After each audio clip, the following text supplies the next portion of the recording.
"Open the door, Elena. You know what happens when you make me wait." The fist hit the wood again. Then again. Then again. Each impact rattled the deadbolt in its housing, and Elena Brooks pressed her back against the kitchen wall and put her hand over her mouth so he wouldn't hear her breathing. She had been so careful. She had been so careful for so long. Before we go any further, if this story already has your heart pounding, please subscribe to our channel and follow Elena's story all the way to the end. And drop a comment right now telling us what city you're watching from. I want to see how far this story travels. The fist hit the door a fourth time, and this time the frame groaned. Elena counted the seconds between each impact, the way other people counted heartbeats. She had learned to do that over 2 years with Ryan Caldwell. You learn to measure things. How long before his voice dropped? How long before the quiet became more dangerous than the noise? How long you had to move before moving became impossible? She was not going to make it to the window. She knew that the moment she heard his voice through the wood. "Elena, I know you're in there. I can hear you thinking." That was one of his tricks. He said it as though he had some special access to her interior life, some frequency she broadcast on that only he could receive. He had spent 2 years convincing her that he understood her better than she understood herself, that her fear was proof of his insight, that the fact she wanted to leave was just evidence she didn't know what was good for her. She had believed him for longer than she wanted to admit. The deadbolt shuddered. Elena looked at her phone. She had been holding it for 4 minutes. She knew because she had been watching the clock in the corner of the screen, not because she had anything to do about it, but because watching the numbers change gave her something to focus on that wasn't the sound of his knuckles against her door. She had 3 contacts she could call. The first was her co-worker Danny, who would pick up and be sympathetic and say all the right things, and then suggest Elena call the police, which Elena had already done once, 14 months ago, and which had produced a restraining order that Ryan violated 6 times before the court decided it wasn't worth pursuing because Elena had moved and the addresses didn't match and the paperwork was imperfect, and the officer who took the original report had retired. The second was her sister Margot, who lived in Phoenix, who had a new baby, who had enough. Who had said once not unkindly, "Elena, I love you, but I can't keep being your emergency contact when you won't let anyone actually help you." Margot hadn't meant it as abandonment. She had meant it as an invitation to accept real help. But the real help she meant was therapy and a new city, and neither of those things protected you from a man who could find you anywhere. The third contact had no name attached to it, just a number. Just a card she had kept in the back of her wallet for 4 months, folded in half the edges, soft from being handled whenever her anxiety got bad enough that she needed to touch something that represented an alternative. She had transferred the number into her phone 2 weeks ago, after Ryan sent her the 3rd message this month through a burner account. She had told herself it was just a precaution. She had told herself she would never use it. A man named Adrian Valenti had given her that card. She hadn't known who he was when she met him. She had been working a private event at a restaurant called Meridian, which was one of 3 restaurants she had picked up shifts at since leaving Ryan and trying to rebuild a savings account from almost nothing. The event was a corporate dinner, heavy security men in expensive suits, who moved with the confidence of people who had never been told no in their professional lives. Elena had carried plates and kept her head down, and done the work the way she always did, efficiently, and without drawing attention to herself. She had dropped a tray. Not badly. Nothing broke. It was a momentary loss of grip, a correction, the kind of thing that happens in a busy dining room and gets forgotten within 30 seconds. But her hands had been shaking that night because Ryan had found her new number somehow and left her a voicemail that morning, and she had spent the whole shift holding herself together with willpower and professionalism and the knowledge that she could not afford to lose this job. The man at the nearest table had noticed her hands, not the tray. Her hands. He was in his mid-30s. Dark hair, dark eyes. The kind of face that was handsome in a way that felt intentional, like everything about him had been arranged for maximum effect. He was wearing a suit that cost more than her monthly rent. He had been in the middle of a conversation when she arrived at the table, and he stopped the conversation without excusing himself from it, which was the kind of move that only worked if everyone at the table understood that he outranked them significantly. He looked at her. Not at her face. Not in the way men sometimes looked at her at work, the looking that required her to decide how to respond to without making anything worse. He looked at her wrist. There was a bruise there. 4 days old. She had covered it with foundation, but the coverage had worn off by the second hour of the shift. Ryan had grabbed her arm in a parking garage when she made the mistake of walking to her car. At the same time he happened to be there, which was not a coincidence she was able to prove to anyone's satisfaction. The man said nothing about the bruise. He didn't reach across and touch her arm. He didn't say he was sorry. He didn't look at her with the specific brand of pity that made her feel like a document that had been filed incorrectly. He reached into the inner pocket of his jacket and took out a card and held it out to her. She took it because not taking it would have been more awkward than taking it. "My name is Adrian Valenti," he said. His voice was very quiet, not a whisper, just a voice that didn't need volume to carry. "If someone ever makes you feel like you have nowhere left to go, call that number. It will reach me directly." She looked at the card. She looked at him. "I'm fine," she said, which was what she said to everyone. "I didn't say you weren't," he said, and then he turned back to his conversation, as though the whole exchange had taken place in a separate room. She found out who he was afterward. One of the other waitstaff told her.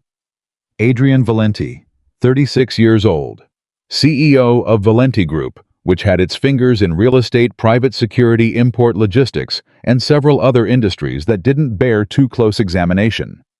The kind of wealth that didn't announce itself because it didn't have to. And under that, the kind of reputation that traveled in whispers. The name that came up when people in Boston talked about who actually controlled things. Not the mayor. Not the police commissioner. The name that made certain people's phones stop ringing when they wanted to discuss business they weren't authorized to discuss. She had kept his card anyway. She had told herself it was just a story she could tell. About the night she accidentally met one of the most dangerous men in Boston, and he gave her his business card because of a bruise on her wrist. But she had kept it. And now Ryan's fist hit the door again, and the deadbolt shifted another millimeter toward surrender, and Elena stopped telling herself stories about what she would and wouldn't do. She pressed call. It rang once. One ring, that was all. Elena. She stopped breathing. He knew her name. She had expected to introduce herself.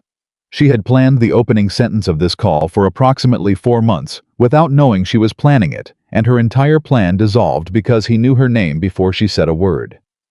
"How did you?" she started. "Are you safe right now?" His voice was exactly what she remembered. Quiet. Measured. Not cold, but not warm either. Precise. The voice of someone who was accustomed to situations requiring precision. "He's at my door," she said. "He broke the lock on the building downstairs. He's going to get through." "How long has he been there?" 7 minutes, maybe 8. "Are you in the same building?" She gave him the address. She didn't know why she gave it so easily. Later she would wonder about that. But right then, it felt like the most natural thing in the world, like giving your address to a 911 operator, like handing information to someone with the specific authority to act on it. "Move away from the door," Adrian said. "Go to the room furthest from the entrance. Do not open windows. Do not make noise. Can you do that?" "Yes." "I'm coming." He hung up. Elena pressed herself off the kitchen wall and moved toward the bedroom. She heard Ryan try the handle. He said her name again, and this time there was something different in his voice. Not the threat beneath the patience. Something rawer.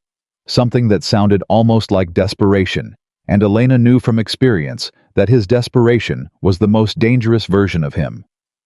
The controlling anger she could sometimes navigate. The desperation had no rules. "I know you're thinking about calling someone," he said through the door. "Nobody is going to help you, Elena. You know that. You know what people think when they see you. They think you're dramatic. They think you make things up. I've spent 2 years making sure of that." She stopped walking. That was the thing about Ryan. He knew exactly when to say the true thing. He had been doing it for 2 years, mixing enough truth into his cruelty that the cruelty became impossible to separate from reality. He had told people she was unstable. He had told her family she had a tendency to exaggerate. He had told her therapist in a session she hadn't known he had arranged that he was worried about her mental state. He had built a world where her word meant less than his, and standing in her dark apartment, listening to him work on her door, Elena felt the old familiar collapse beginning at the edges of her confidence. The voice that said he was right. The voice that said no one was coming. The voice that said this was just how things were going to go. Then her phone buzzed. A text from an unknown number. It said only 8 minutes. Stay low. She read it twice. She exhaled. She moved to the bedroom. Ryan's shoulder hit the door. The frame cracked. She heard him swear low and vicious, and she heard him back up, and she pressed herself against the bedroom wall behind the door, and she held her phone in both hands and watched the clock and counted. 1 minute. 2 minutes. Ryan hit the door again, and it gave 3 inches, and she heard the deadbolt mechanism bend out of its housing and clatter on the floor inside, and the door swung open hard enough to bang against the wall, and Ryan Caldwell walked into her apartment. She could hear his breathing from the bedroom. Elevated. Excited. The sound of someone who had broken through something and was adjusting to the space on the other side. Elena. He wasn't shouting anymore. That was worse. Come on, he said. I'm not angry. I needed to see you. You know how I get when you won't let me see you. This is what happens. This is what you make happen. She closed her eyes. She thought about the text. 8 minutes. She thought about a man who had looked at her wrist and given her a card without making her feel like a case number. She thought about the fact that she had survived 2 years with Ryan Caldwell, and the survival had required her to learn things about herself she hadn't known before. How still she could be. How much she could endure. How precisely she could read a room from the quality of someone's breathing. Ryan moved through the apartment. She tracked him by sound. He checked the kitchen first. The bathroom. He was being almost careful about it, which was another version of the game. The version where the search itself was the threat, where knowing he was getting closer was supposed to make her break and call out to him. He appeared in the bedroom doorway. She could see him in the dark. Tall, broad-shouldered, handsome, in the way his photograph was handsome. He was wearing the jacket she'd bought him for his birthday, which was the kind of detail the mind presented at the wrong moment. There you are, he said, and he almost smiled. Then light appeared outside the window. Multiple lights. Moving lights. The specific quality of vehicle headlights, more than one arriving at speed and then stopping. Ryan's almost smile didn't quite happen. He looked at the window. He looked at her. Who did you call? His voice had changed. The careful, almost gentle tone was gone. What was underneath it was harder and colder and significantly more dangerous. Who is out there, Elena? She didn't answer. He crossed the room toward her in 3 steps, and the bedroom door opened from the other direction. Not violently. It simply opened. Adrian Valenti stood in the doorway. I wasn't wearing a suit this time. Dark jacket, dark shirt, the same quality of presence she remembered from the restaurant. The sense that he didn't need to fill space because space organized itself around him. He looked at Ryan Caldwell with an expression that contained no particular emotion. Not anger, not threat, just attention. The attention of someone who had assessed a situation completely and was deciding how to respond to it with the minimum necessary force.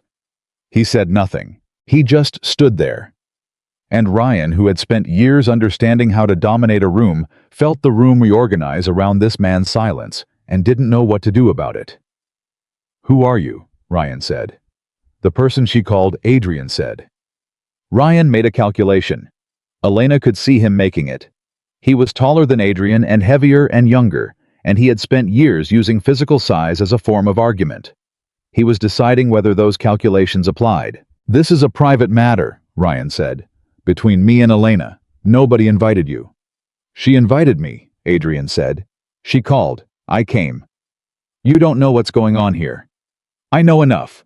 Ryan moved, not toward Adrian, toward Elena.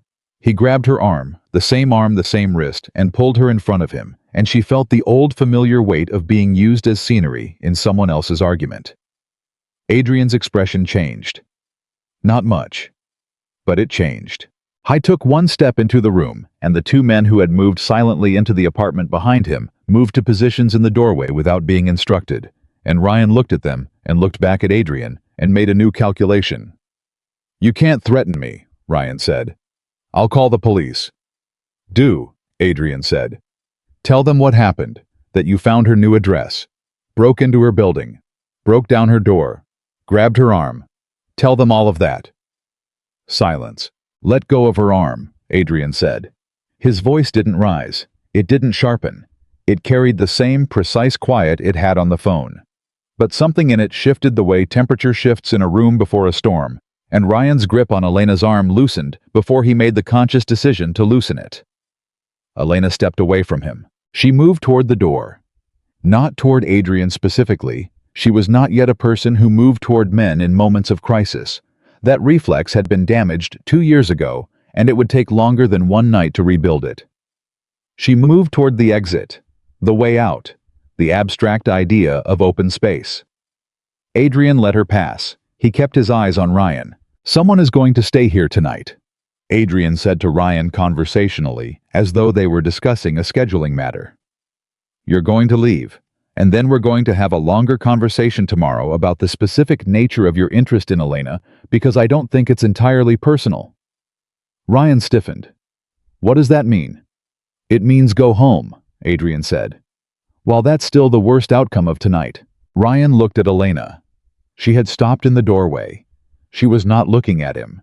She was looking at the floor, her phone in both hands, and she was very carefully not looking at him. That more than anything Adrian had said seemed to land.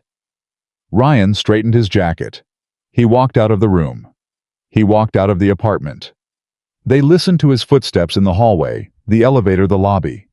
The building went quiet. Elena let out a breath she had been holding for approximately 2 years. She turned around. Adrian was watching her. Not the doorway. Her. "Are you hurt?" he said. "No." "Your wrist." She looked down. The same wrist. The same grab in the same place as the bruise 4 months ago. It would be a new bruise by morning. "I'm fine," she said. "You don't have to say that," he said. She looked at him. "I know," she said. "I'm aware I don't have to say it. I'm saying it anyway." Something shifted in his expression. Not quite a smile, but something that acknowledged her not as a victim he had extracted from a situation, but as a person who was responding to a situation in her own way. "All right," he said. One of the men in the doorway said something to Adrian in a low voice.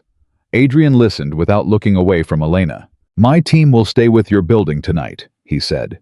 "Tomorrow I'd like to talk with you about Ryan Caldwell. Not about your history with him. About something else." She looked at him. "What something else?" "He said something when he was in the other room, before I came in." She frowned. "I didn't hear anything." "I know," Adrian said. "He wasn't talking to you." She went still. "Who was he talking to?" Adrian looked at her with the same careful attention he had given her at the restaurant 4 months ago. The look that wasn't pity and wasn't possession. The look that was trying to understand what she could handle. "He was on the phone," Adrian said. "Before he got to the bedroom. I came in the back while my people were at the front and I could hear him. He said, and these are his exact words, 'She has the files. She doesn't know she has them, but she has them.'" Elena felt something cold start at the base of her spine and travel upward. "That doesn't make sense," she said. "No," Adrian said. "It doesn't. Not yet." She thought about Ryan's voice through the door. The specific quality of his desperation. She had attributed it to obsession, to the controlling need that had driven the last 2 years of her life. But what if the desperation had a different source? What if Ryan showing up at her door tonight wasn't about her at all? "What files?" she said. "I don't know," Adrian said. "But he does, and whoever he was talking to does. And that means tonight wasn't just about you and him." Elena looked at the broken door frame. She looked at the apartment she had found carefully moved into quietly decorated, slowly with the specific small deliberateness of a person building a life from scratch. "So what was it about?" she said. Adrian looked at her steadily. "That's what I need your help to figure out," he said. Outside, the rain had stopped. The city was very quiet in the way cities got at 3 in the morning, that specific silence that felt less like peace than like everything holding its breath.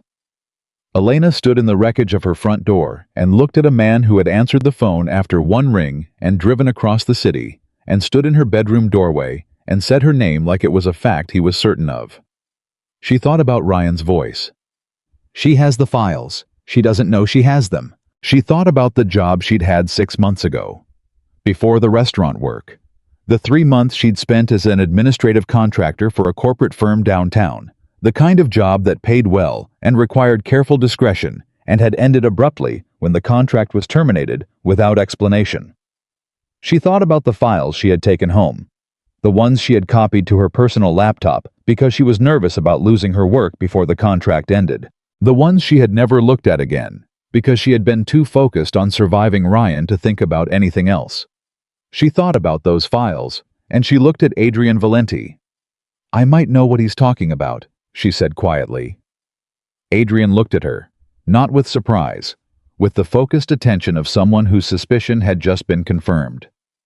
"Tell me," he said, and Elena, who had spent 2 years making herself smaller and quieter and less present in order to survive, took a breath and started talking. She talked for 47 minutes. Adrian didn't interrupt her once. That alone was disorienting. Elena had spent 2 years in a relationship where her sentences were interrupted before they finished, where her memories were corrected before she completed them, where the version of events she carried was systematically replaced with a version Ryan found more convenient. She had started editing herself in real time, cutting stories short, abandoning points before she made them, because finishing them had become more trouble than it was worth. Adrian sat across from her at her own kitchen table in her broken apartment, with his hands folded in front of him and his eyes on her face, and he listened to every word. She told him about the contract job first. 7 months ago, a firm called Hargrove Meridian Consulting, housed in a glass tower on Congress Street, the kind of building that signaled seriousness through architecture. She had been hired through a temp agency to support the administrative operations of a senior analyst named Gerald Fossey. Filing, scheduling, formatting documents, the invisible infrastructure work that kept organizations functioning, and which most people in senior positions treated as a background condition rather than skilled labor. Foss had been pleasant enough. Distracted. The kind of man who existed at the center of his own professional universe and noticed support staff primarily when something went wrong. Elena had learned his systems quickly and made herself useful and stayed out of the way, which was a skill she had refined significantly during her time with Ryan. 3 weeks into the contract, Fossey had asked her to organize a digital archive of financial documents. "He gave me login credentials to a shared drive," Elena said. "He told me to sort everything by date and client code and move anything older than 2 years into a secondary folder. Standard archiving work." "How many files?" Adrian said. "Hundreds. Most of them were completely ordinary. Budget reports, correspondence, vendor invoices." She paused. "But there was a subfolder that didn't fit the naming convention." Everything else had client codes, alphanumeric, very consistent. This subfolder was labeled with a date. Just a date. March 14th. "You opened it." "I opened it because I was organizing by date. It was part of the job." "What was inside?" She pressed her hands flat on the table. "Transaction records," she said. "But not like the other ones. These were transfers between entities I didn't recognize, shell company names, numbered accounts. And they were large, not thousands, millions. And attached to them were correspondence files." She stopped. "Letters between Fossey and 2 other names. One of them was a city official. I recognized the name because he'd been in the news recently about a rezoning vote." Adrian's expression didn't change, but something behind his eyes sharpened. "What was the other name?" he said. "I don't know. I didn't recognize it. But the correspondence was very specific about payments being made in exchange for specific decisions. Regulatory approvals. Contract awards. The kind of language that you don't have to be a lawyer to understand." She had closed the folder. She had gone back to the ordinary archiving work. She had told herself it wasn't her business. 3 days later, her contract had been terminated without explanation. The agency cited a change in the client's operational needs. Elena had been given her final check and walked out of the building and had never gone back. "But you copied the files," Adrian said. "Not intentionally, not those files specifically." She rubbed her temples. "I had been working from home 2 days a week. I had copies of the work I was doing on my personal laptop, my own versions, my drafts, my organizational structure. When I was terminated, I kept my laptop. I didn't think about what was on it. I was dealing with Ryan at the time. He had started escalating again, and I was just trying to—" She stopped. "I was just trying to get through the days." "You still have the laptop?" It wasn't a question. "Yes," she said. "And Ryan knew about the job." She thought about it. "I mentioned it. Early on when I still told him things. He asked where I was working. I told him the name of the firm." She felt the specific cold of a realization that arrived too late. He must have looked it up. He must have known what Hargrove Meridian was connected to before I did. Adrian nodded slowly. "I wasn't just following you," he said. "He was looking for what you had. He just didn't know exactly what form it was in." Elena felt the room rearrange itself around this new information. Every month of the last 7, every blocked number and new address and moment of fear she had attributed entirely to Ryan's obsession. Reframed. Not just obsession. Strategy.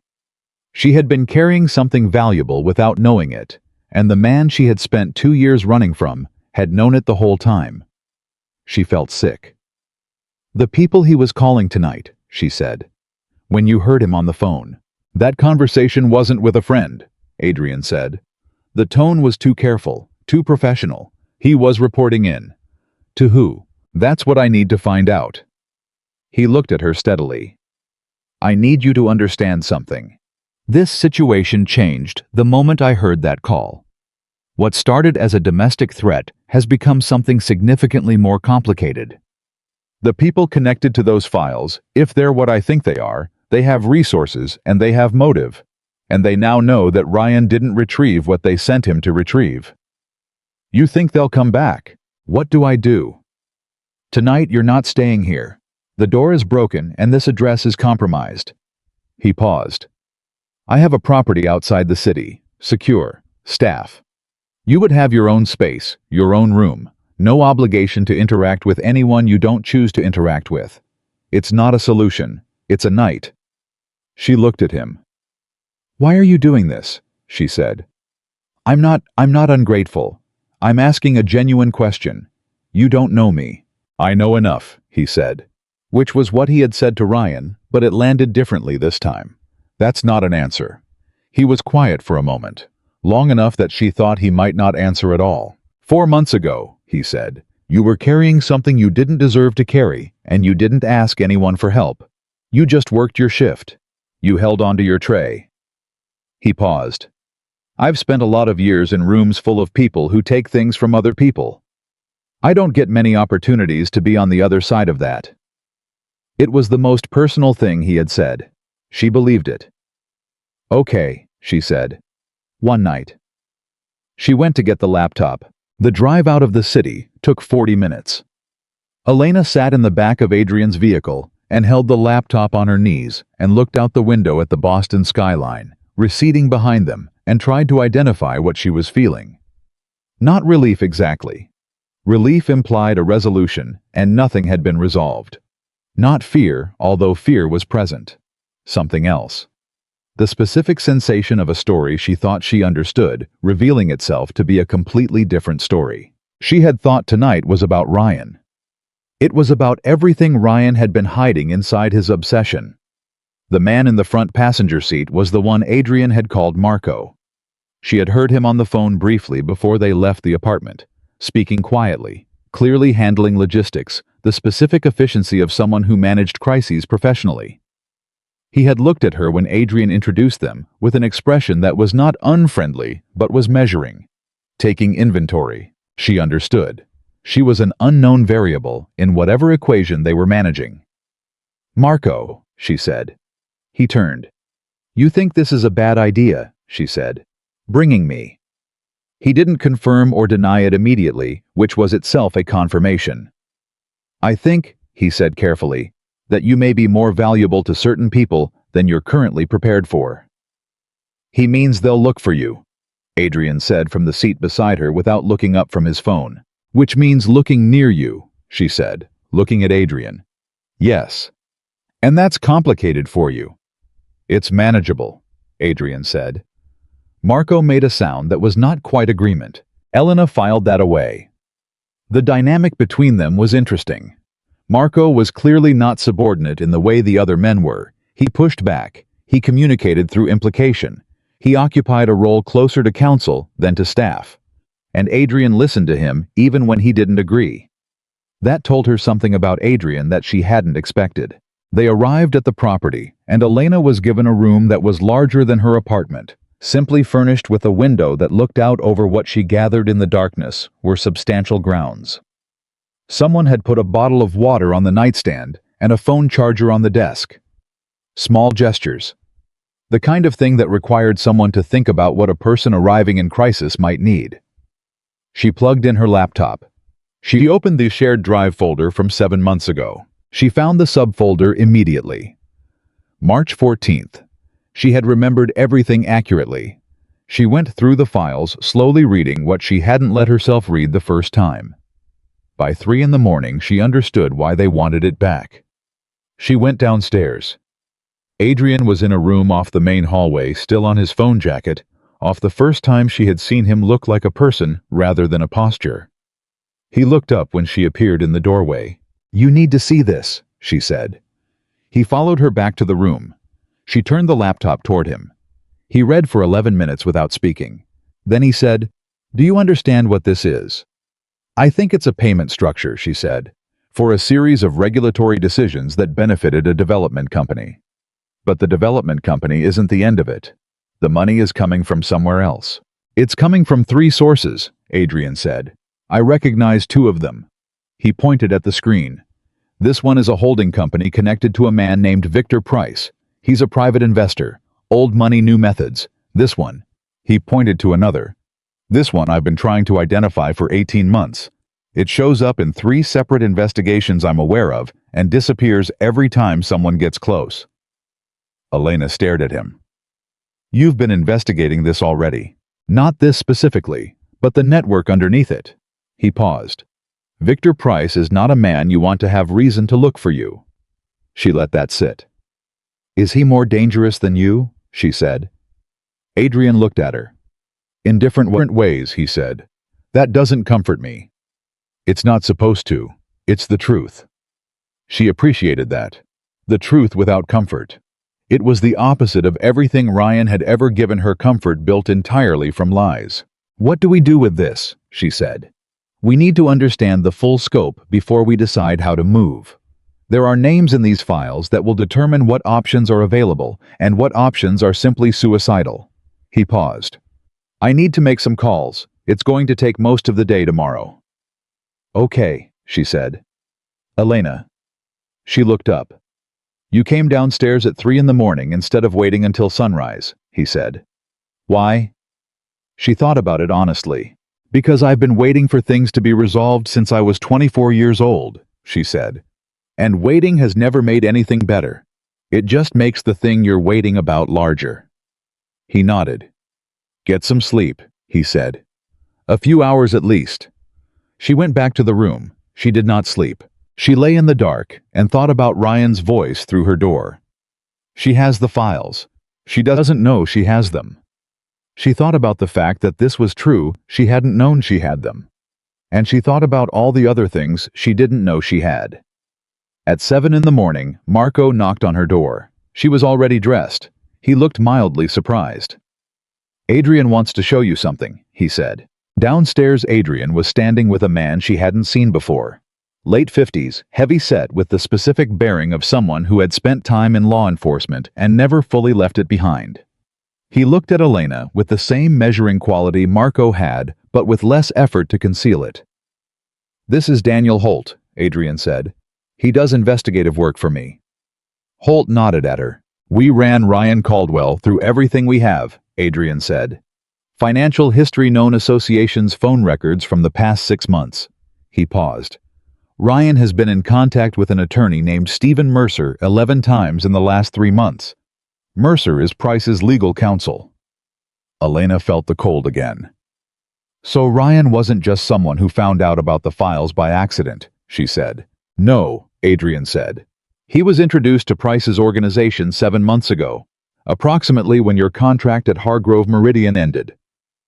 7 months ago, when she had been terminated, when she had walked out of that building with her laptop and her final check and her absolute focus on surviving Ryan. She thought about the timeline. The termination, she said slowly.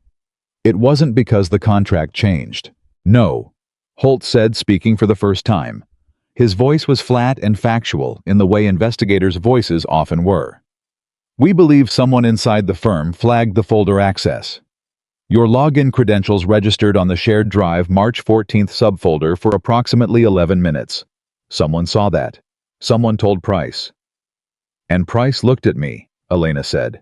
Price looked at you, Holt confirmed. Found your connection to Ryan, and apparently decided Ryan was a useful instrument. Elena thought about Ryan showing up again after she thought she had finally escaped. The renewed intensity, the new methods, the way the escalation had felt different from his previous patterns, more purposeful, more directional. She had attributed it to his psychological deterioration. Ryan didn't restart his obsession with me on his own, she said. Someone wound him up. We believe Price's people made contact with Ryan and offered him something, Holt said. We don't know what. Money possibly.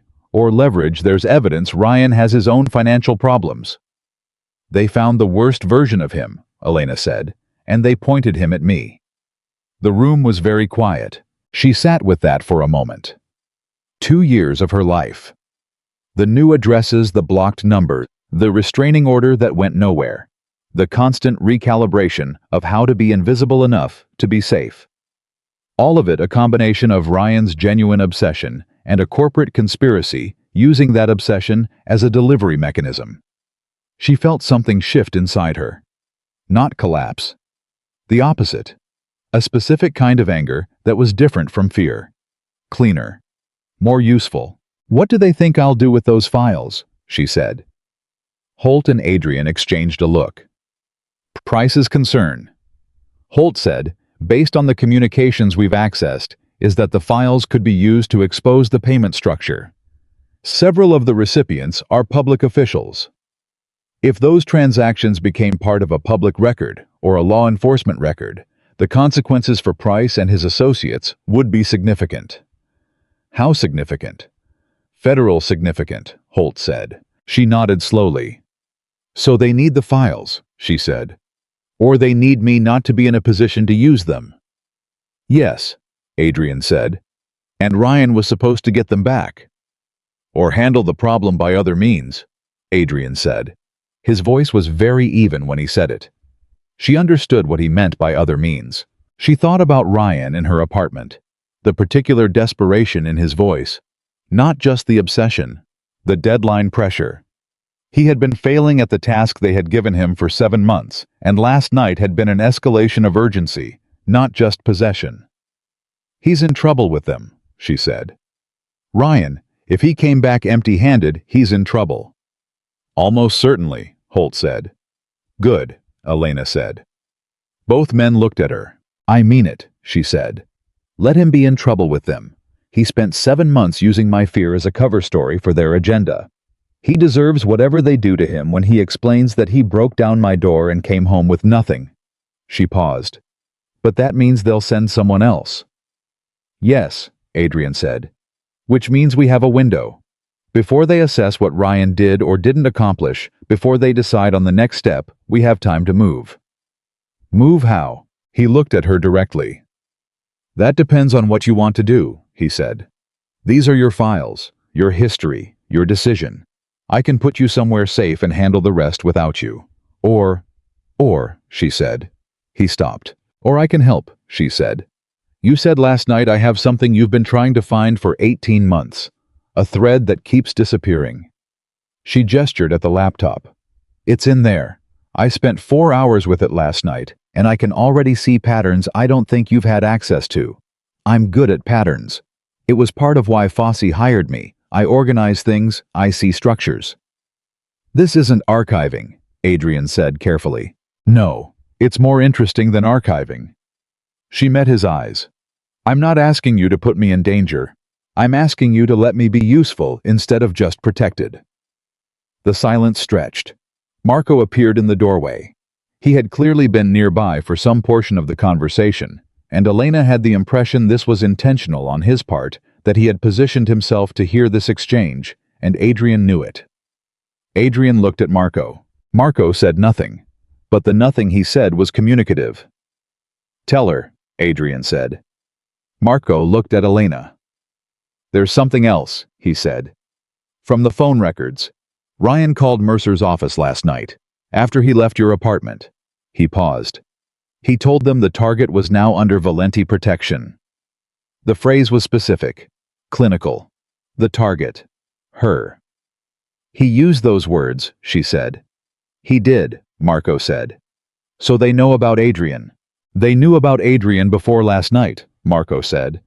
The trap was always going to involve him. She stared at him.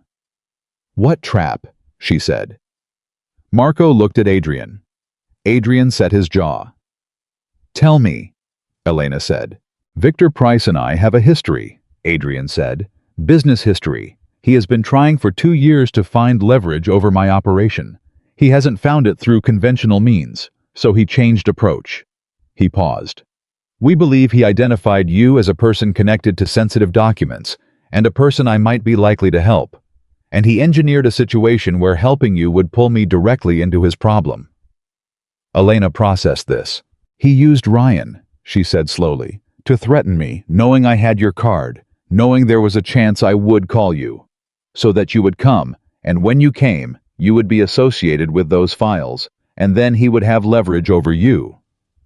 That's the working theory, Adrian said. That's a complicated plan, she said. Price is a complicated man. She thought about it for another moment. It only works, she said, if I'm passive. If I'm just someone to be retrieved and hidden. If I don't understand what's in those files or why they matter. Adrian nodded. So the answer, she said, is to be something other than what he planned for. The anger was clearer now. Not hot. Not impulsive.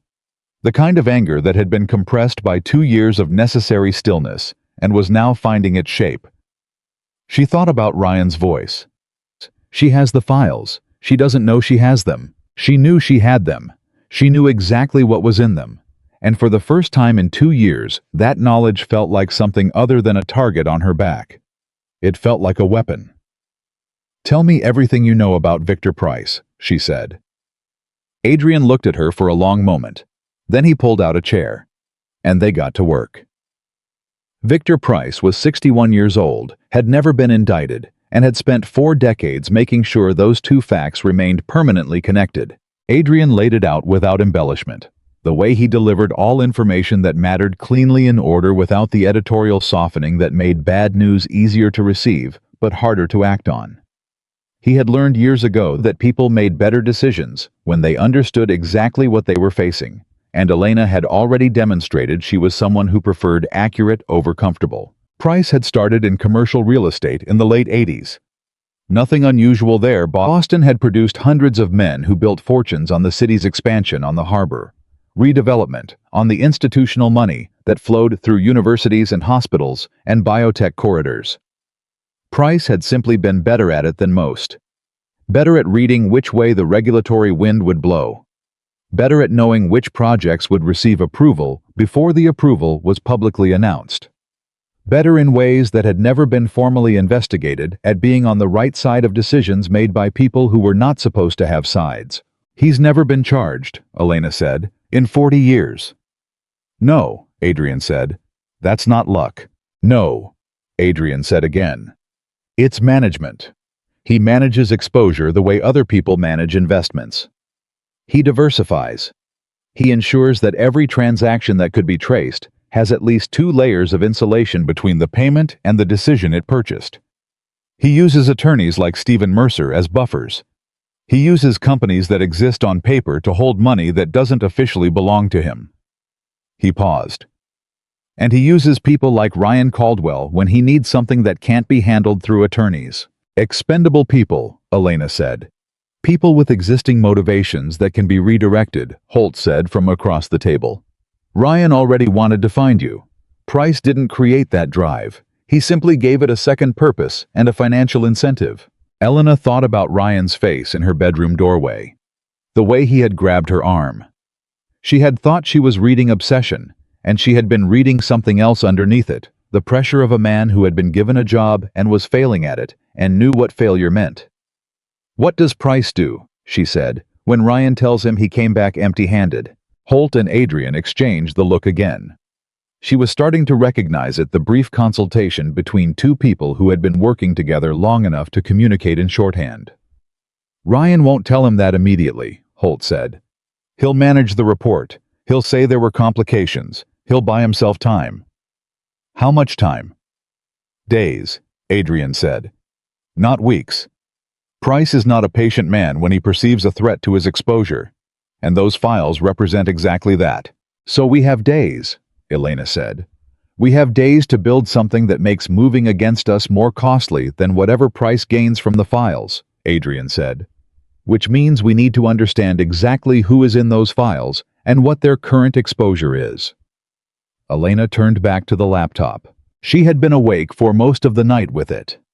She had organized the contents the way she organized everything systematically, looking for the underlying structure before focusing on the details. It was the thing she was genuinely good at, not the dramatic insight, not the sudden revelation, but the patient construction of order from apparent chaos. "There are 4 distinct payment streams," she said. "Each one connects to a different decision point.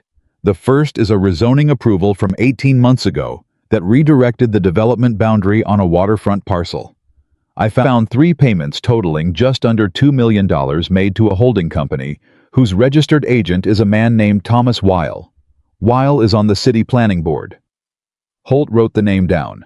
"The second stream is larger, 12 payments over 8 months, irregular amounts to a different entity. The correspondence attached to those payments references an environmental review, specifically expediting the conclusion of an environmental impact assessment on a brownfield site in Charlestown." Adrian's expression sharpened. "The Charlestown parcel," he said almost to himself. "You know it." "I know the development project. It's been in public planning for 3 years. There was significant delay because of the environmental assessment. There were community groups pushing back on contamination concerns." He paused. "The assessment concluded 14 months ago. Clean result. Development proceeded." "The assessment was purchased," Elena said. The room was very quiet. "The official who authorized the assessment conclusion is named in the correspondence," she said. She turned the laptop and pointed. "Lawrence Greer, Deputy Director of the city's Environmental Services Division." Holt stopped and looked up. "Greer is running for city council," he said. "I know," Elena said. "I recognize the name because I saw a campaign sign last week. The specific weight of that landed on all of them simultaneously. A man currently seeking elected office who had accepted payments to falsify environmental data on a contaminated site. A neighborhood that had been told the ground was clean. Buildings now under construction on that ground. There are people living near that site, Elena said. There will be more, Adrian said. The development is residential, 300 units. Elena felt the anger sharpen into something more specific. This was not abstract corporate corruption. This was not a bureaucratic process being manipulated for money in a vacuum. This was people being told a lie about the safety of the ground their children would play on. What are the other two streams? Adrian said. She walked him through them. The third involved a contract award for city infrastructure work, a no-bid contract given to a construction company that had paid into the same structure. The fourth was more complex. A series of payments that appeared connected to a federal grant application. The manipulation of data submitted to a federal agency to secure funding for a project that would benefit Price's development timeline. Federal. That word had come up before. Federal exposure means federal jurisdiction, Holt said carefully. That changes the options significantly. It also changes Price's urgency, Adrian said. If those files reach a federal investigator, the insulation he's built at the local level becomes irrelevant. Federal prosecutors have different resources and different motivation. Elena looked at him. You know federal investigators, she said. It wasn't a question. I know people, he said, which was a precise non-answer. Would they act on this? That depends on the quality of the evidence and the current political appetite, Adrian said, both of which I'd need to assess.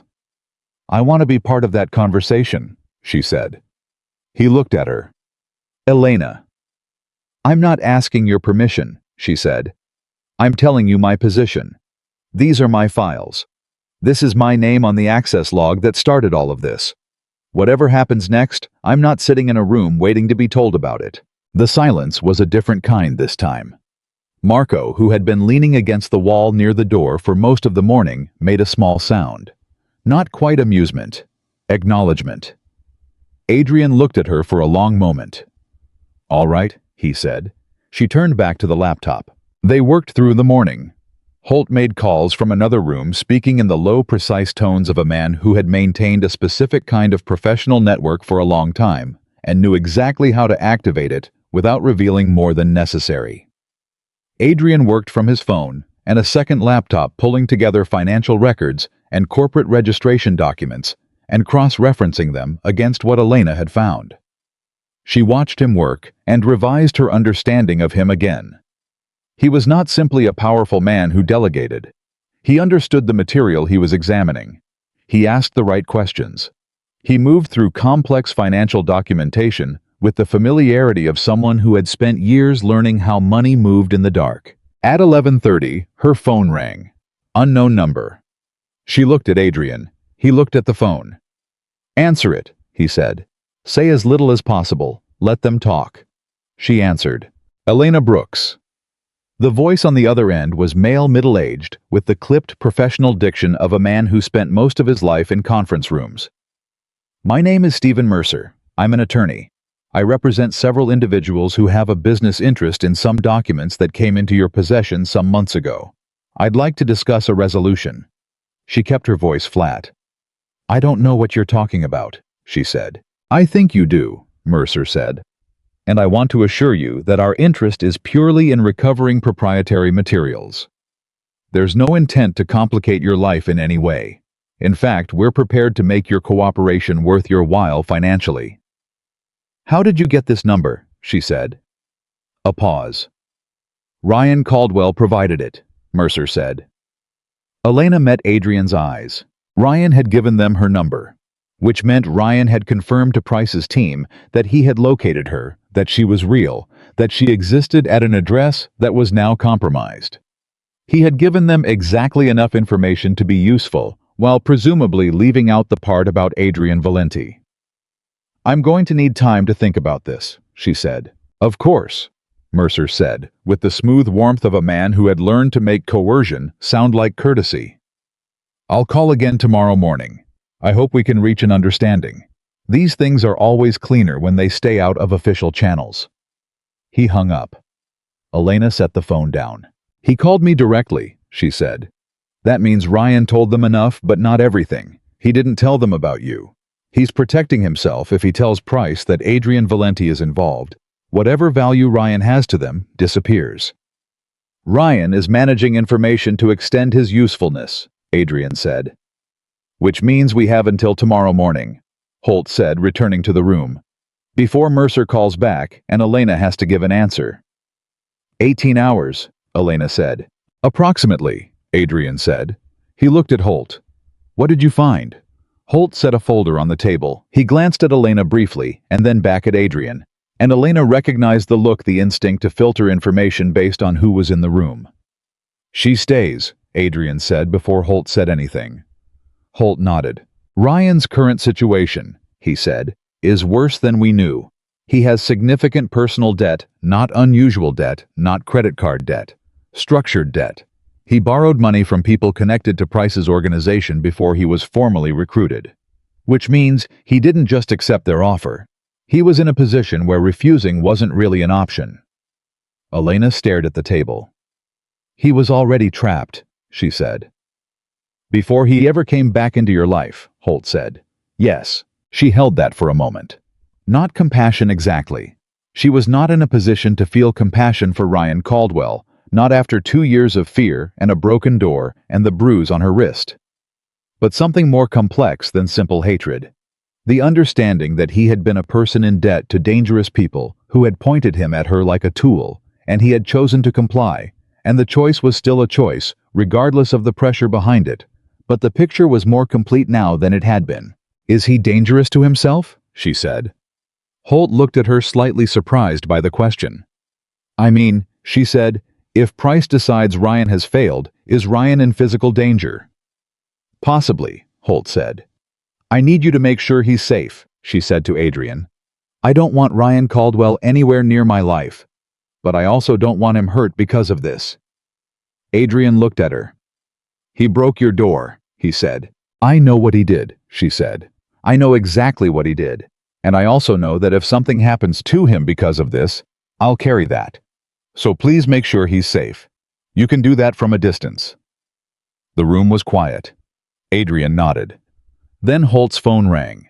He answered it, listened for 30 seconds, and his face did something Elena had not seen it do all morning. It went still in the specific way that meant the information arriving was significantly worse than expected. Say that again, Holt said. He listened. He hung up. He looked at Adrian. Greer, he said. Lawrence Greer, the city official in the files. What about him? Adrian said. He's dead, Holt said. Found this morning. Apparent heart attack. He was 52 years old with no cardiac history. The silence that followed was a different kind entirely. Elena looked at the laptop. At the name she had read out 40 minutes ago. Lawrence Greer, Deputy Director, Environmental Services. The man who had authorized the falsified assessment. Whose name was in the correspondence. Whose name she had said aloud in this room. They knew, she said. They knew we were looking. Possibly, Adrian said, but his voice had changed. Or they've been watching Greer independently, Holt said. If they suspected he might be a liability, if they thought someone was getting close. Then taking him off the board removes one thread, Adrian finished. Elena felt the cold move through her again, but it was different this time. Not the cold of personal fear, the cold of understanding the scope of what she was dealing with. A man was dead.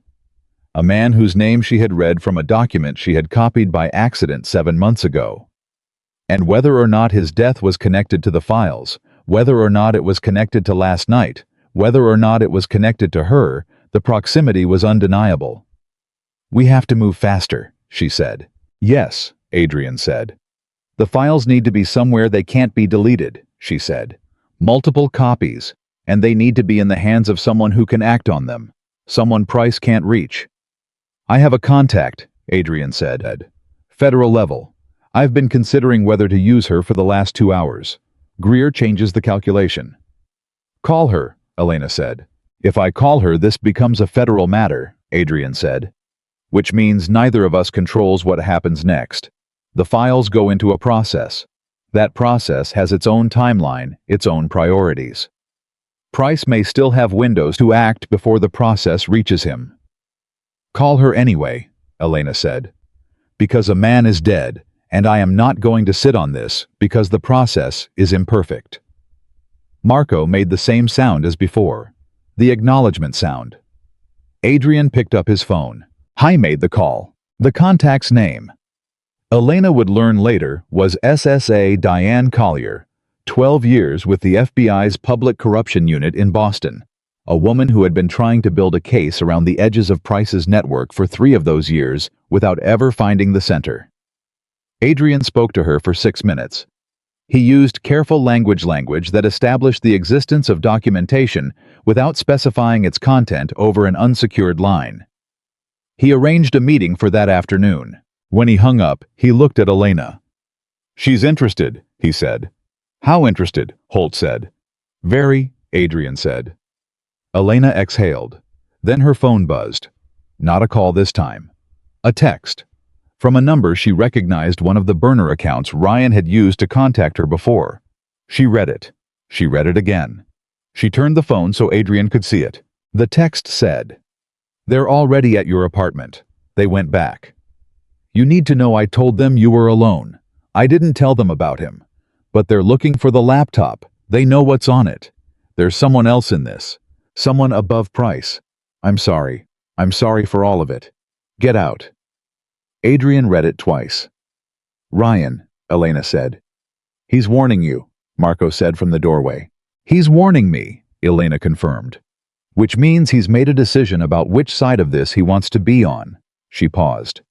"Or he's made a decision about what Price is capable of and he's scared." "Both can be true," Adrian said. She looked at the text again. Someone above Price. She felt that land somewhere in her chest with a weight she hadn't anticipated. She had spent the morning building her understanding of this situation around Price as the ceiling, the top of the structure, the end of the chain. And Ryan was telling her there was more above it. "How many layers does this thing have?" she said. Nobody answered immediately, which was itself an answer. "The contact I called," Adrian said carefully. "Collier. The reason I've been sitting on her number for 2 hours is because using it means trusting that the federal process is clean.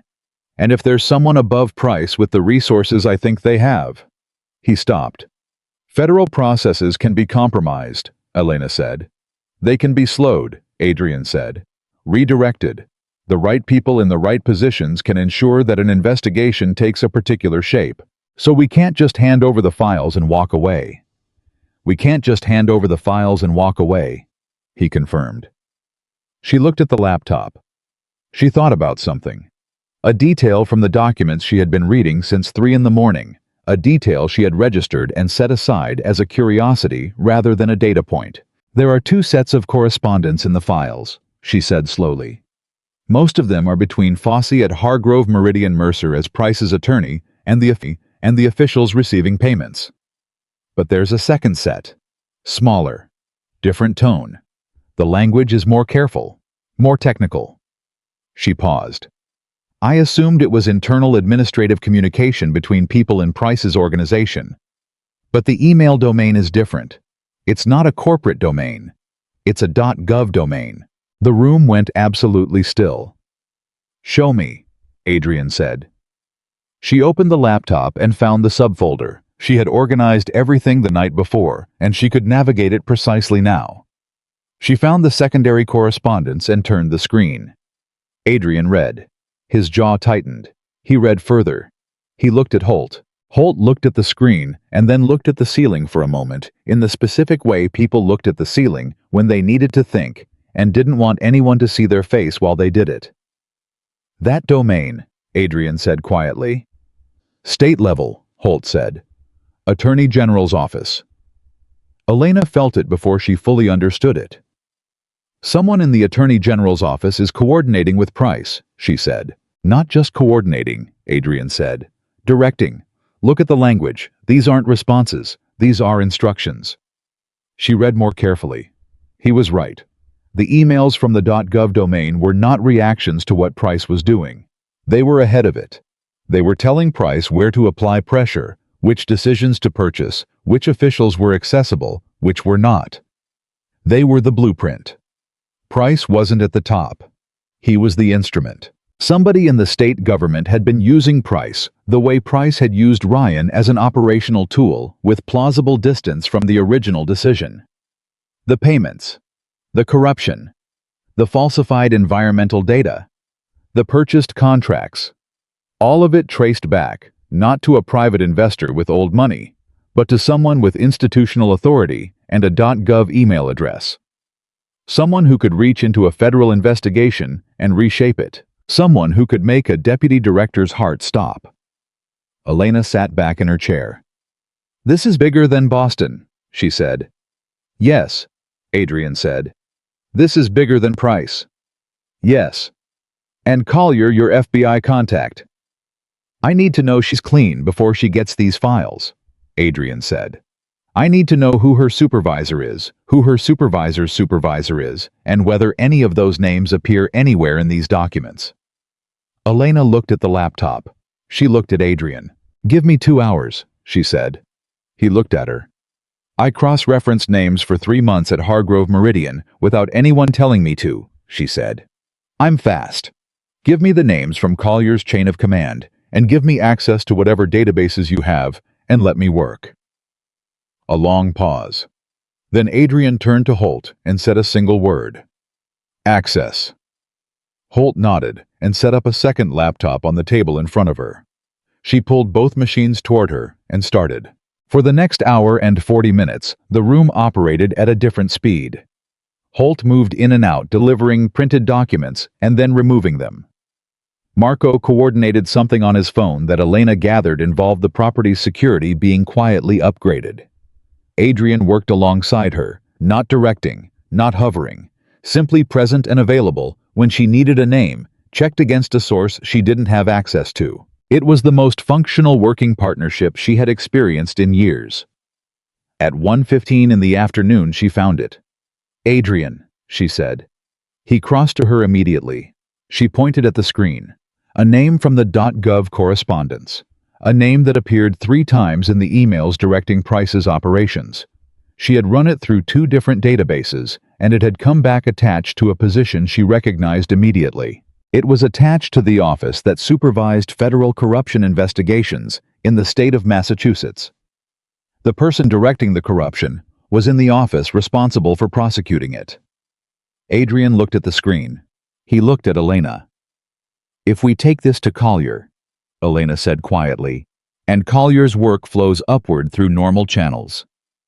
"It reaches this office," Adrian said, "and disappears," she said. The weight of it settled over the room. Outside somewhere on the property, she heard a door close. Normal sound. The sounds of a building with staff with ordinary operations running in the background. But she felt it differently now. The fragility of ordinary sounds in a situation that had stopped being ordinary sometime around 3 in the morning. Ryan's text sat on her phone. Someone above Price. High had known, or suspected.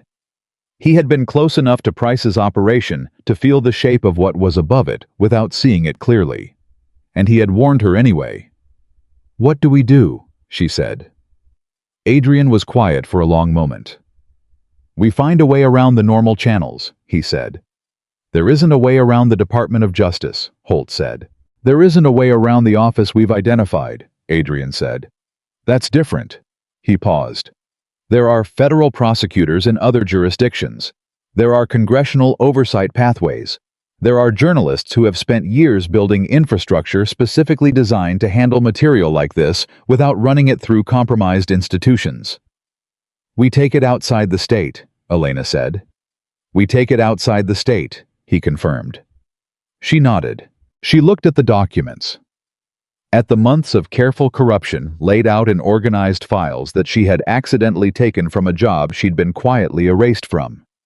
At the dead man's name in the correspondence. At the .gov email address that changed everything she thought she understood about the ceiling of this situation. She thought about the woman she had been a week ago. The woman managing invisibility, managing smallness, trying to take up as little space as possible so she could survive. She thought about what Ryan had said through her door.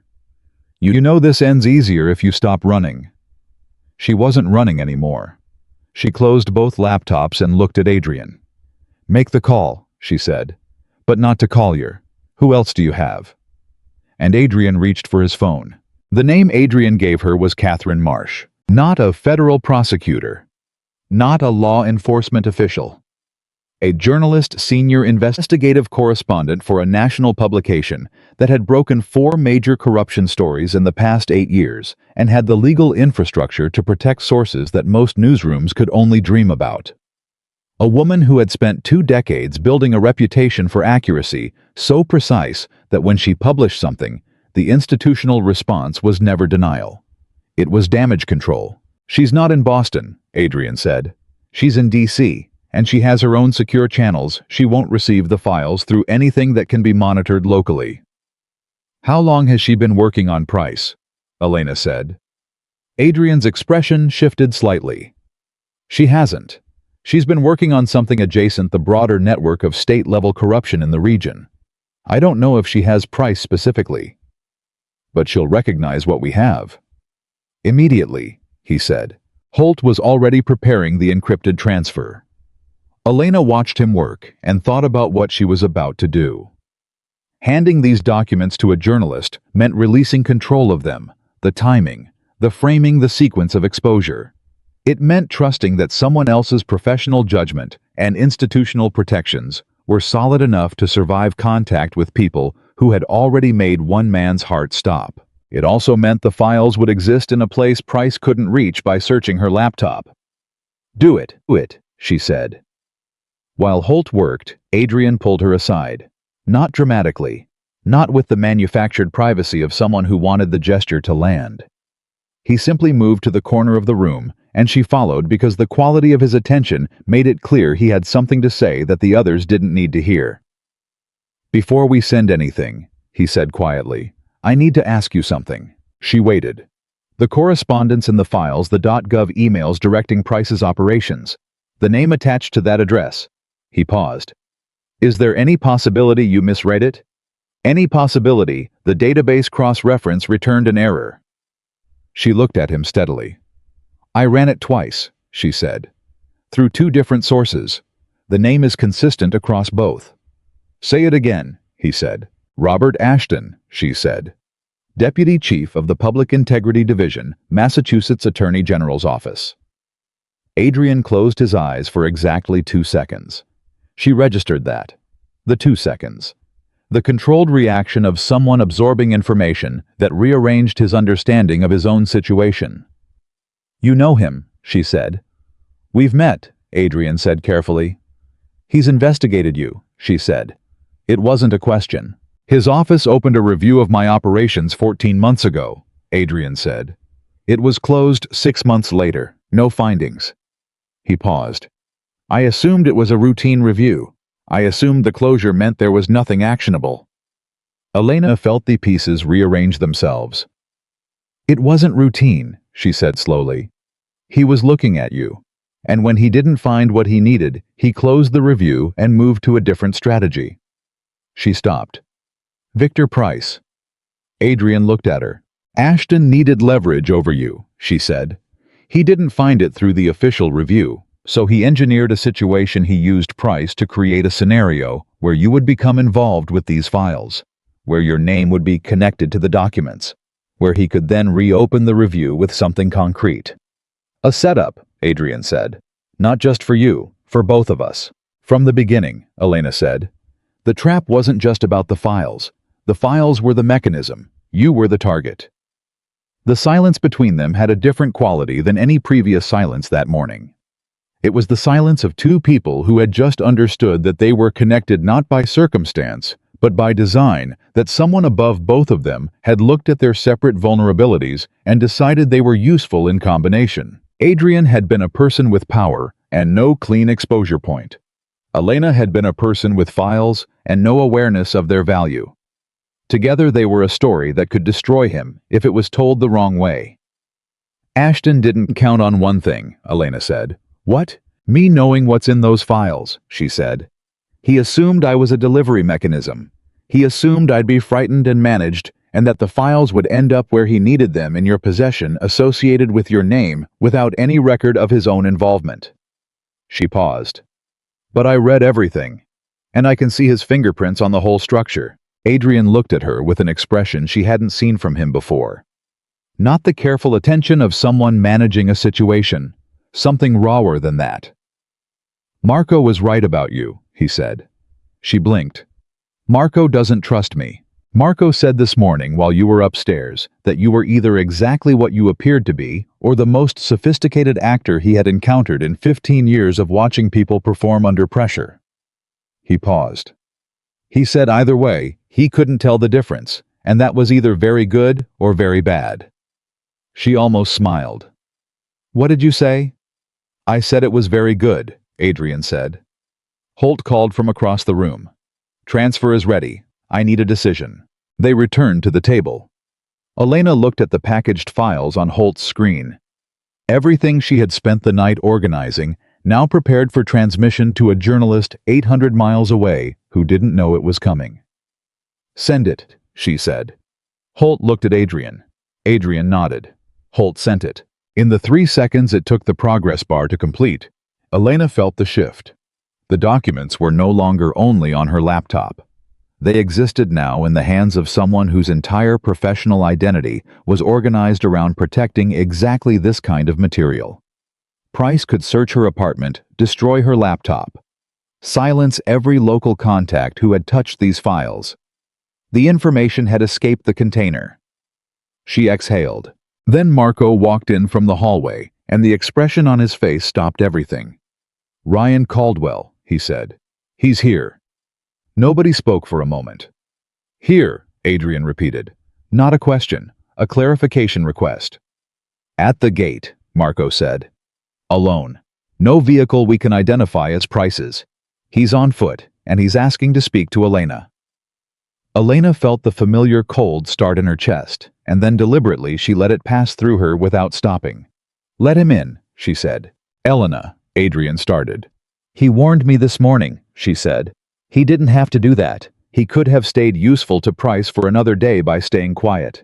He warned me instead." She looked at Adrian directly. "I want to hear what he has to say. And I want to hear it myself, not through a door."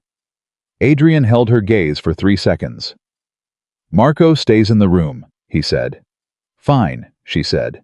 Ryan Caldwell looked like a man who had not slept and had stopped caring about the evidence of that.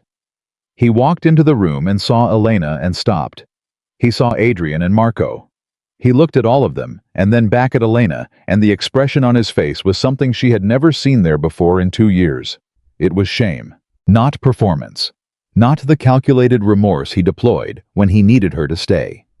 Actual shame, the kind that made a person's posture collapse slightly, that changed the quality of how they occupied space. "You look terrible," she said.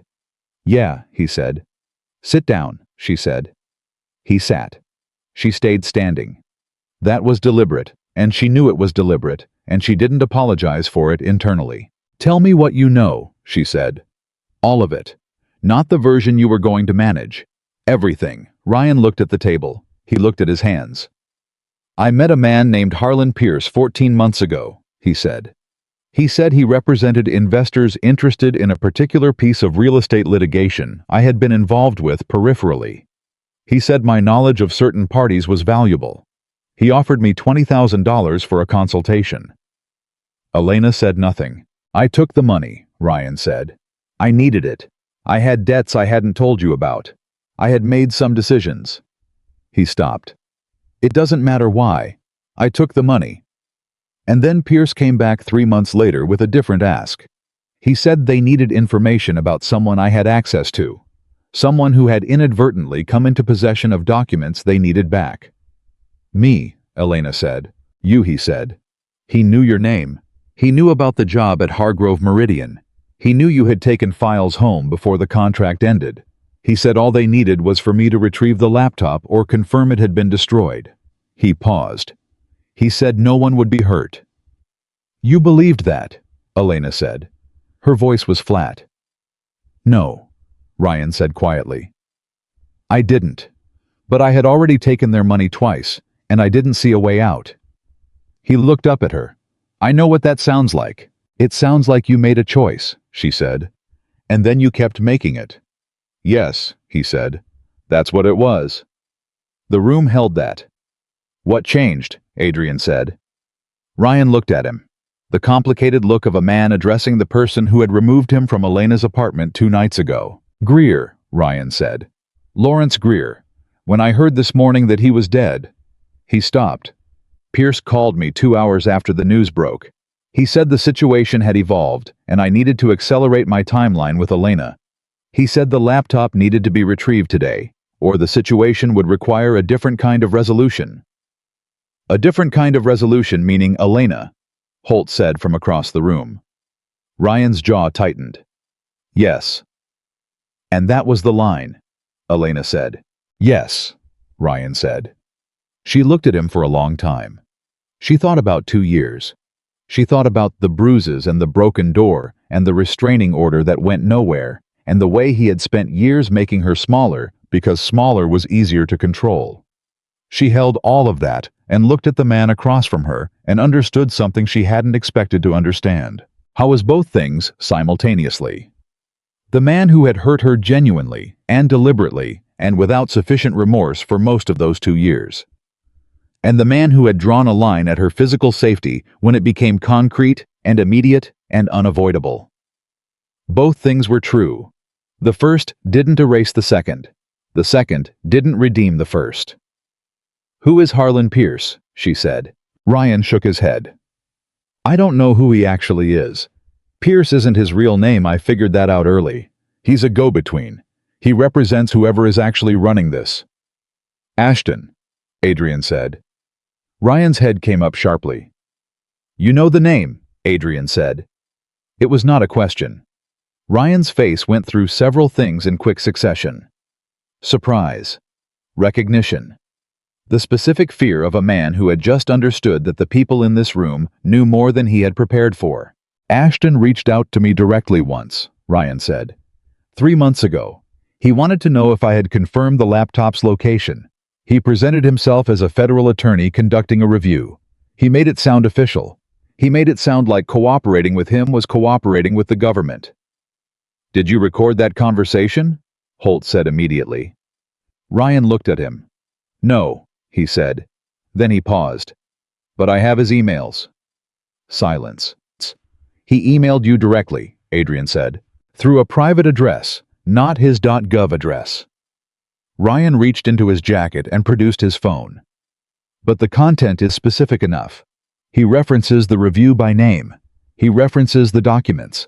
He uses language that connects directly to what Pierce was asking me to do." Holt was already moving toward him with a hand out. Ryan looked at Elena. "I'm giving this to you," he said. "Not to him. To you." Elena walked over and took the phone from Ryan's hand. She looked at the email thread. She read enough of it to understand its value. Then she handed it to Holt. "Make copies," she said. "Everything." She turned back to Ryan. "You need to leave Boston," she said. "Today. Not because I'm telling you to disappear. Because if Price's people figure out where you are, this gets messier. Go somewhere you have a legitimate reason to be. Stay reachable by this number." She held up her phone. "Not by Pierce. Not by anyone connected to this. Just this number." Ryan stood. He looked like he had more to say. The specific posture of someone with unspent words who understood this was not the moment for them. "I'm sorry," he said. "I know that it doesn't fix anything," she said. "But it's noted. Now go." He went. The door closed. Marco let out a long breath. "That was either the most useful hour of this investigation," he said, "or an extremely well-executed piece of theater." "It was real," Elena said. "I know what his performances look like." "She's right," Adrian said. He looked at Holt. "The emails. Already transmitting them to the package for Marsh," Holt said. "Direct emails from Ashton's private account connecting him to the operation. Combined with the .gov correspondence from the files, this is a prosecutable case." "In the right hands," Adrian said. "In the right hands," Holt confirmed. Elena's phone rang. Mercer. She looked at the screen. It was 2:17 in the afternoon, not tomorrow morning. He was calling early, which meant the schedule had changed, which meant something had happened that had moved his timeline. She answered. "Ms. Brooks," Mercer said. His voice had lost the smooth warmth from the morning call. Something tighter underneath it now. "I'm afraid I need to accelerate our conversation." "I haven't had time to consider your proposal," she said. "I understand and I apologize for the pressure. However circumstances require." "What circumstances?" she said. A pause. Careful pause. Calculated. "We've become aware that certain materials may have been transmitted to third parties this afternoon," Mercer said. "We want to resolve this before the situation becomes unmanageable for everyone involved." They knew about the transfer. She met Adrian's eyes across the room. He had heard it in her expression before she could signal anything. "How did you find that out?" she said, keeping her voice even. "We have resources," Mercer said. "Mrs. Brooks, I want to be very clear with you. What was transmitted this afternoon is not going to reach its intended destination in a useful form. We have the ability to manage that process. What we cannot manage is the ongoing situation if you refuse to cooperate now. She felt something in her chest tighten. Not fear, anger. Are you threatening me? She said. I'm describing a reality, Mercer said. One in which your cooperation is the cleanest path forward for everyone. I'll call you back, she said. She hung up. She looked at Adrian. They know about the transfer to Marsh, she said. They say they can stop it from reaching her. Adrian turned to Holt immediately. Can they? Elena said. Marsh uses encrypted channels, Holt said. But if Ashton has federal resources... He stopped. He pulled up something on his laptop and stared at it. The transfer completed. The package landed in her secure inbox 9 minutes ago. She has it. Elena exhaled. But Mercer said... Mercer doesn't know it completed, Holt said. He knows we sent something. He's bluffing about being able to stop it because he doesn't know if it's too late. She thought about that for a moment. Or he's not bluffing, she said, and he can reach Marsh.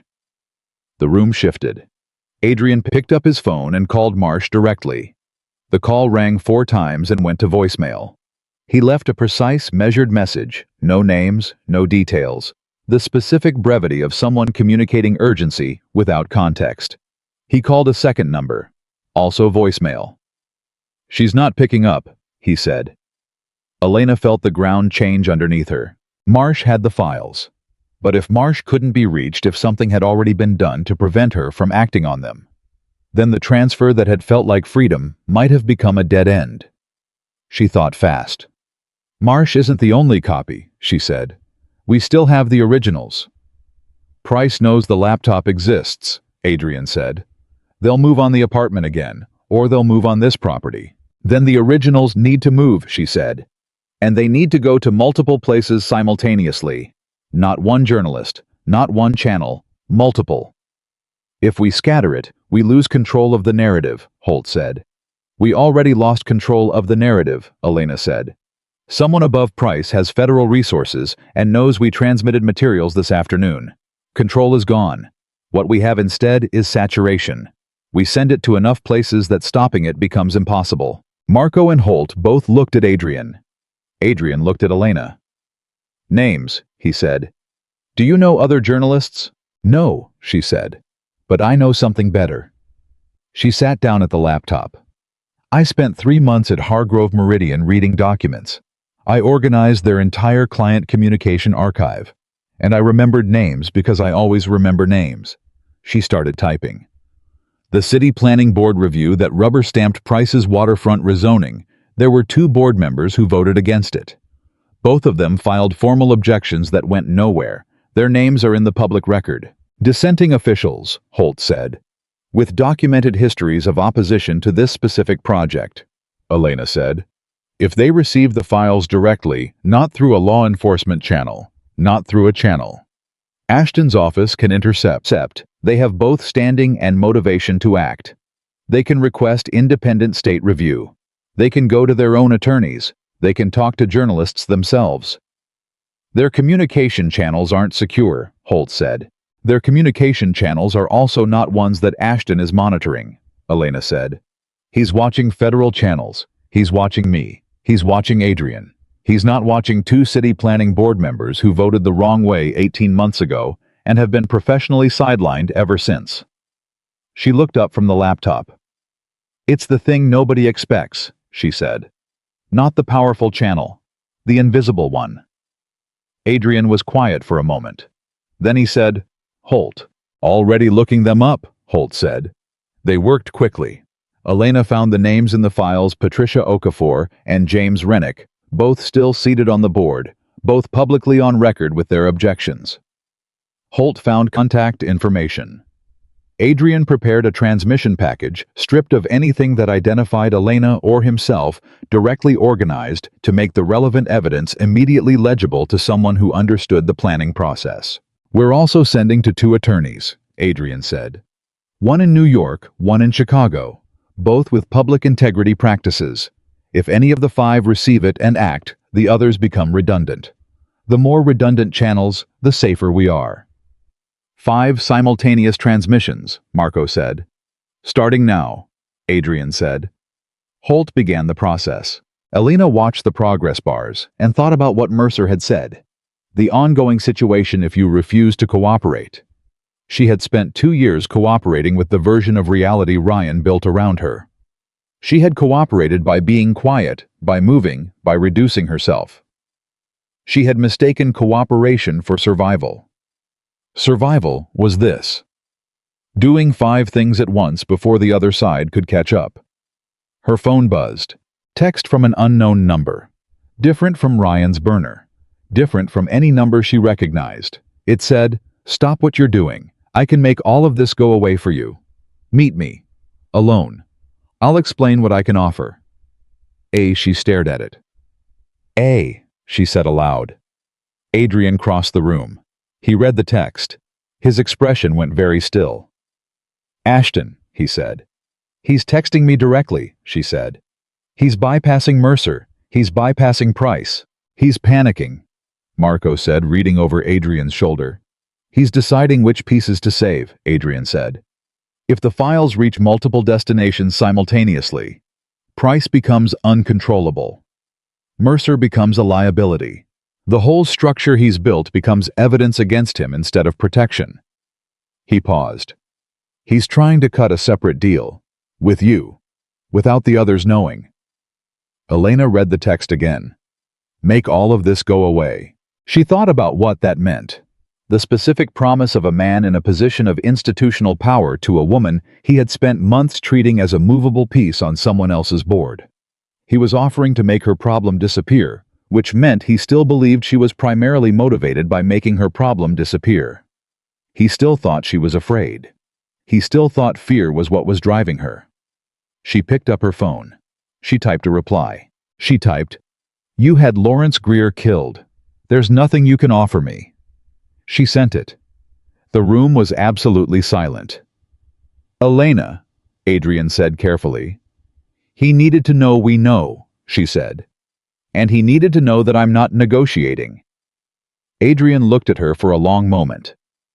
"That either accelerates his panic into something useful," he said, "or it accelerates his decision to take action.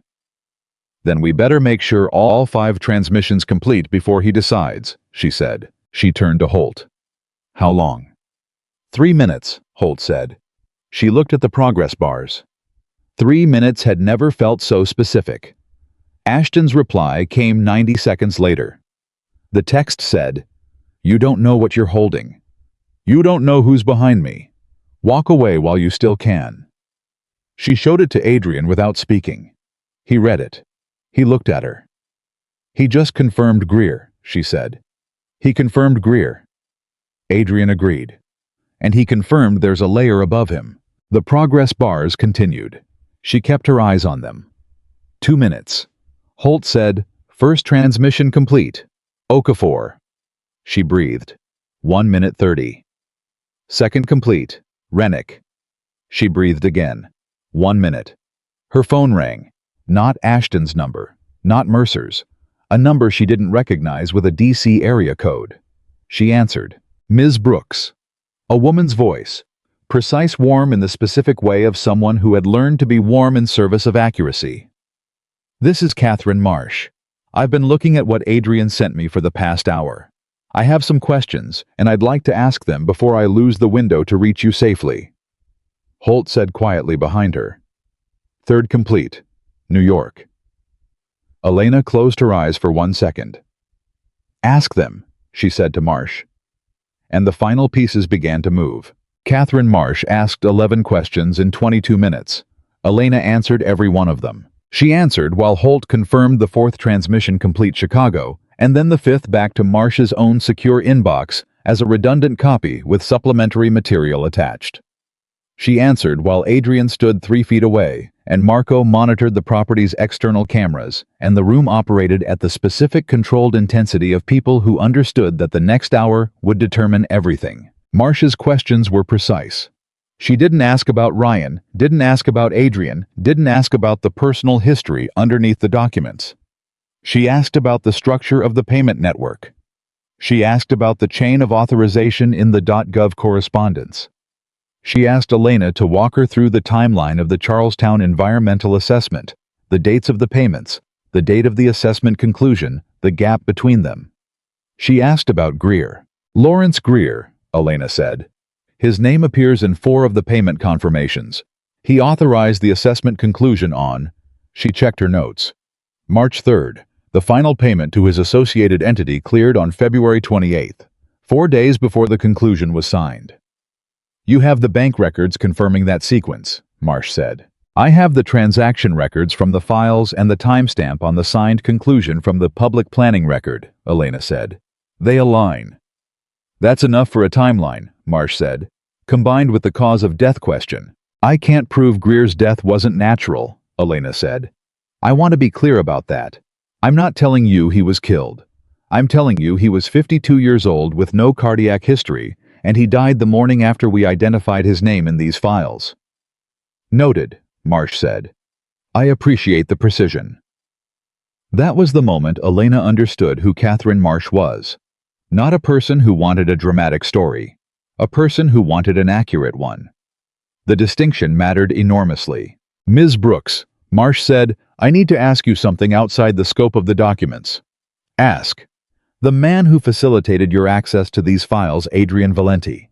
His name has come up in my own research in a different context. Before I publish anything, I need to understand his role in this.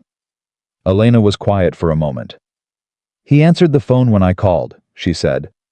That's where it started. And where does it end? He helped me understand what I was holding, Elena said. He provided resources to protect the files and transmit them safely. He did not direct the investigation. He did not tell me what to find or how to present it. She paused. The documents are what they are, regardless of who helped me protect them. A brief pause on Marsh's end. Is he in the room with you right now? Marsh said. Yes, Elena said. Does he know you just described his role to me without filtering it through his interests? He knew I was going to, Elena said. Marsh was quiet for 3 seconds. All right, she said. I have what I need for now. I'm going to verify the corporate registration documents independently. That will take a few hours. I have 2 attorneys and a forensic accountant I work with regularly who will review the financial records tonight. If everything holds, she paused. And I believe it will. I'll have a conversation with my editor tomorrow morning. How long before publication? Elena said. If this is what it looks like, we won't wait long, Marsh said. This isn't a story you sit on. Not with a dead official and a sitting state attorney in the correspondence. She paused. Stay reachable. And Ms. Brooks, be careful tonight. She hung up. Elena set the phone down. The room exhaled collectively. She's moving on it, Elena said. I heard, Adrian said. Tonight could be complicated, Marco said. If Ashton texts you again, or if Price decides to escalate before the story publishes. Then we handle it, Elena said. She was surprised by how steady her own voice sounded. Not performed steadiness. The real kind. The kind that came from having made decisions, and committed to them, and stopped second-guessing the ground beneath her feet. She looked at Adrian. You should have told me Ashton had investigated you, she said. Before we transmitted the files, I should have known the full picture. You're right, he said without deflection, without the masculine instinct to explain the omission into something reasonable. Just you're right. She nodded. Don't do it again, she said. I won't, he said. Marco made the acknowledgement sound. The 3rd time she had heard it, and she was beginning to understand it was his version of noting something for the record. Adrian looked at her with the expression she was starting to recognize as his actual face, not the managed public presence, not the calculated authority. The face of someone who was thinking something he hadn't decided yet whether to say. What? She said. You said something to Marsh, he said. About my role. He answered the phone when I called. That's where it started. It's accurate. It's generous, he said. It's accurate, she repeated. You didn't manufacture this situation. You inherited it when you picked up the phone. I complicated your situation by being in it, he said. Ashton complicated my situation by targeting me, Elena said.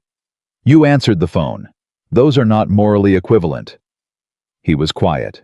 I'm trying to figure out, he said slowly, whether you're the most pragmatic person I've ever met, or whether you're doing something I don't have a word for. I'm tired, she said. And I'm angry. And I've spent 2 years being managed and interpreted, and have had enough of it. So I say what I mean now. Noted, he said. It was the word Marsh had used. The same dryness, the same economy. Elena registered that she was surrounded by people who communicated the way she had always wanted to directly, without the extra layer of social cushioning that required her to translate everything twice. At 6:17 that evening, Ashton went quiet. No more texts. No calls through Mercer. No contact through Pierce or any other intermediary. The silence arrived suddenly enough that Holt noticed it before anyone mentioned it. He had been monitoring the communication patterns, and he raised his head from his laptop and said, Ashton's gone dark, with the specific tone of someone who understood that silence from a panicking man was more alarming than noise. He's making a decision, Adrian said. Or someone is making it for him, Marco said. Elena thought about the text. You don't know who's behind me. She had been so focused on identifying Ashton as the ceiling of the structure that she had let that line pass without examining it the way it deserved. Ashton had been directing Price, but Ashton had also been directed by someone. The layer above Ashton, she said. Everyone in the room went still. We know Price is below Ashton, she said. We know Ashton is in the .gov correspondence as the directing authority, but Ashton said there's someone behind him, and if that person has been watching this situation unfold today, they know the files are already out, Holt said. They know we sent to 5 destinations, Elena said. They know Marsh has it. They know Ashton texted me directly and revealed himself. She paused. If you're the layer above Ashton, and you've been watching your instrument panic and expose himself all day. You cut him loose, Adrian said. Or you move first, Marco said. The two possibilities sat in the room. Moving first means what? Elena said. It means allowing Ashton to become the story before the story controls itself, Adrian said. Feeding his exposure through a channel they control. Making him the visible layer, the sacrificial accountability, while the person above him remains invisible. They'd sacrifice Ashton, Elena said. To protect themselves, Adrian said. Yes, she thought about that. About what it meant for the files. If the layer above Ashton decided to sacrifice him preemptively, to make him the designated corrupt official, the individual bad actor, the story that consumed itself at his level, then the deeper structure might survive intact. The payment network above Ashton's coordination. The relationships that preceded his involvement. The original source of authority that had made Price's entire operation possible in the first place. The files only go so deep, she said. The files go to Ashton, Holt confirmed. The .gov correspondence establishes his role, but the correspondence doesn't show who gave Ashton his instructions. There are no emails above Ashton in what we have, she said. No, Holt said. She sat with that for a moment. Then her phone rang. DC area code. Not Marsh's number. A different one. She answered. Ms. Brooks. Male voice. Older. The specific authority of someone who had spent decades in institutional power and wore it the way other people wore skin. My name is not important right now. What's important is that you understand I've been following today's events with significant attention. She felt the cold begin and held it back by force of will. Who are you? She said. Someone who would like the same thing you want, the voice said. A clean resolution. One that addresses what Robert Ashton has been doing without creating collateral damage that serves no one.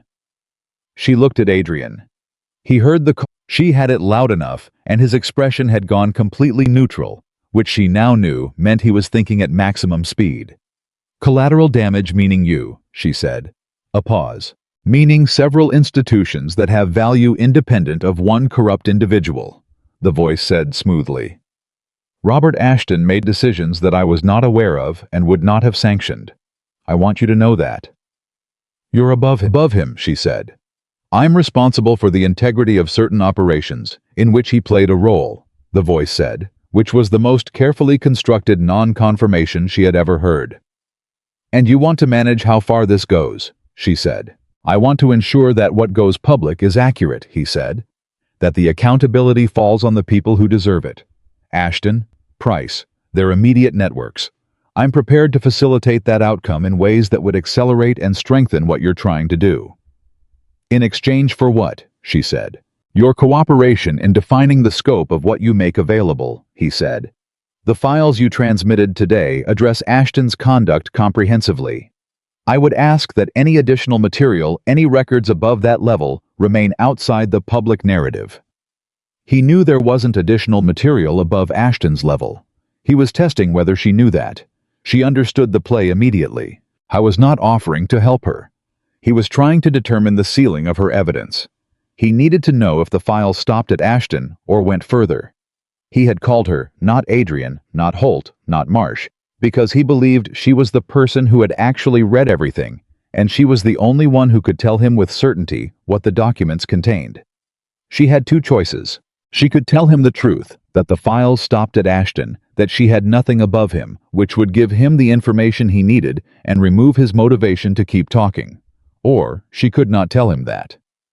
The scope of what we've transmitted is already established, she said carefully.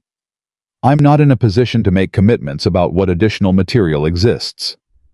A silence. Very brief. Calibrated. I see, he said. But I'm interested in the part where you facilitate a clean resolution, she said.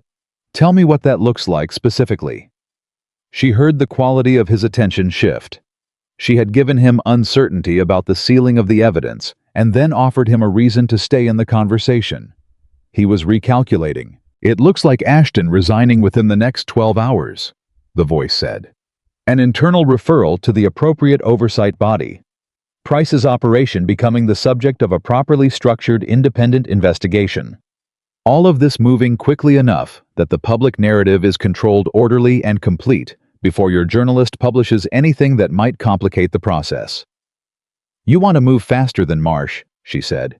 I want the right outcome, he said. The timing matters. Because if Marsh publishes first, Elena said, the story is uncontrolled. And uncontrolled stories ask questions that controlled processes don't have to answer. He didn't respond to that directly. Ms. Brooks, he said, you've handled an extraordinarily complex situation with remarkable composure. I respect that.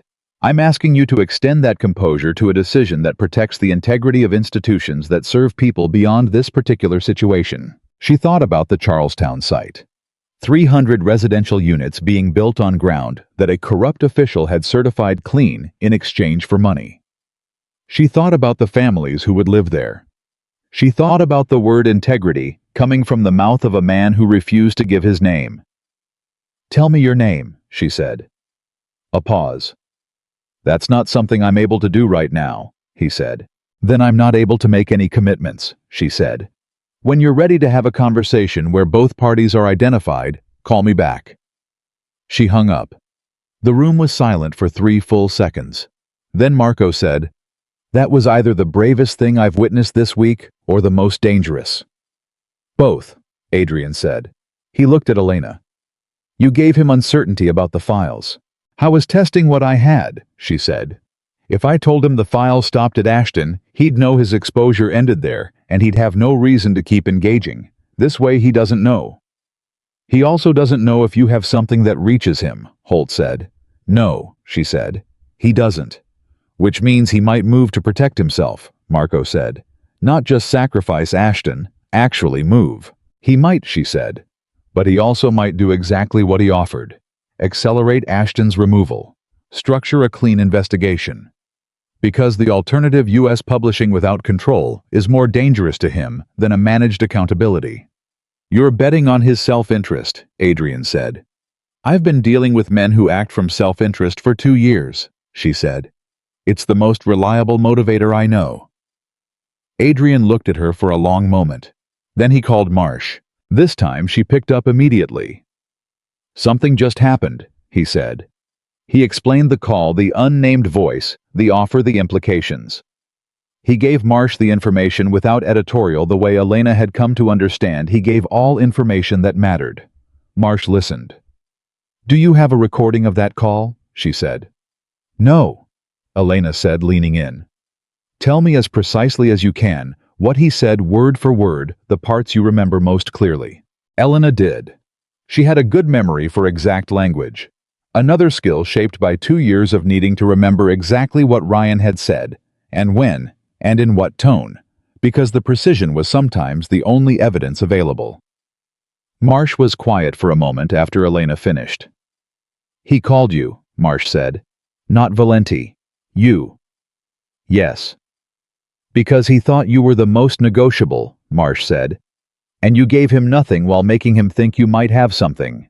"Yes," Elena said. "That's very good," Marsh said. "And it changes my timeline." "How?" "I was going to wait for the forensic accountant's full review tomorrow," Marsh said. "But if there's a layer above Ashton moving to manage the narrative, I need to publish what I have tonight, before they get ahead of it." Elena felt something shift in her chest.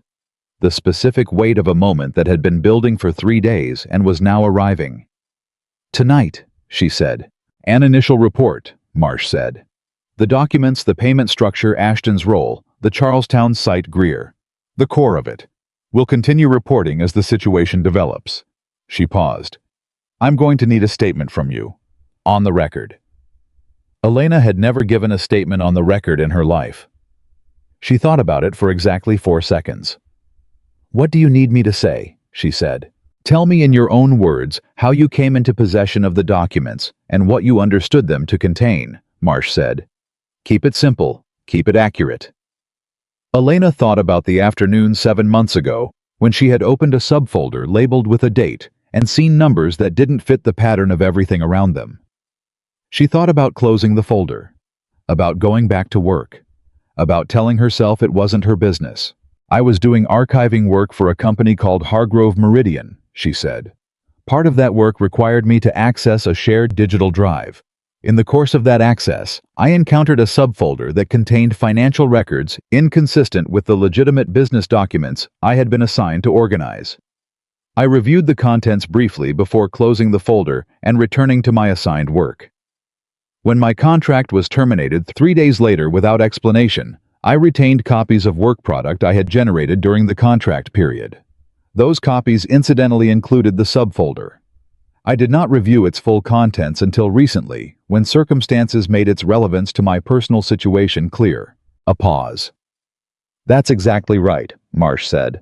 "I'll draft from that." She hung up. The room was quiet. Adrian sat down for the first time in several hours. Not the controlled positioning of someone maintaining authority. The exhausted state of a person who had been running on adrenaline and focus and was allowing himself a momentary reduction in both. Elena sat across from him. "She's publishing tonight," she said. "I know," he said. "This is almost over," she said. "The public part," he said. "The part after it is more complicated." She looked at him.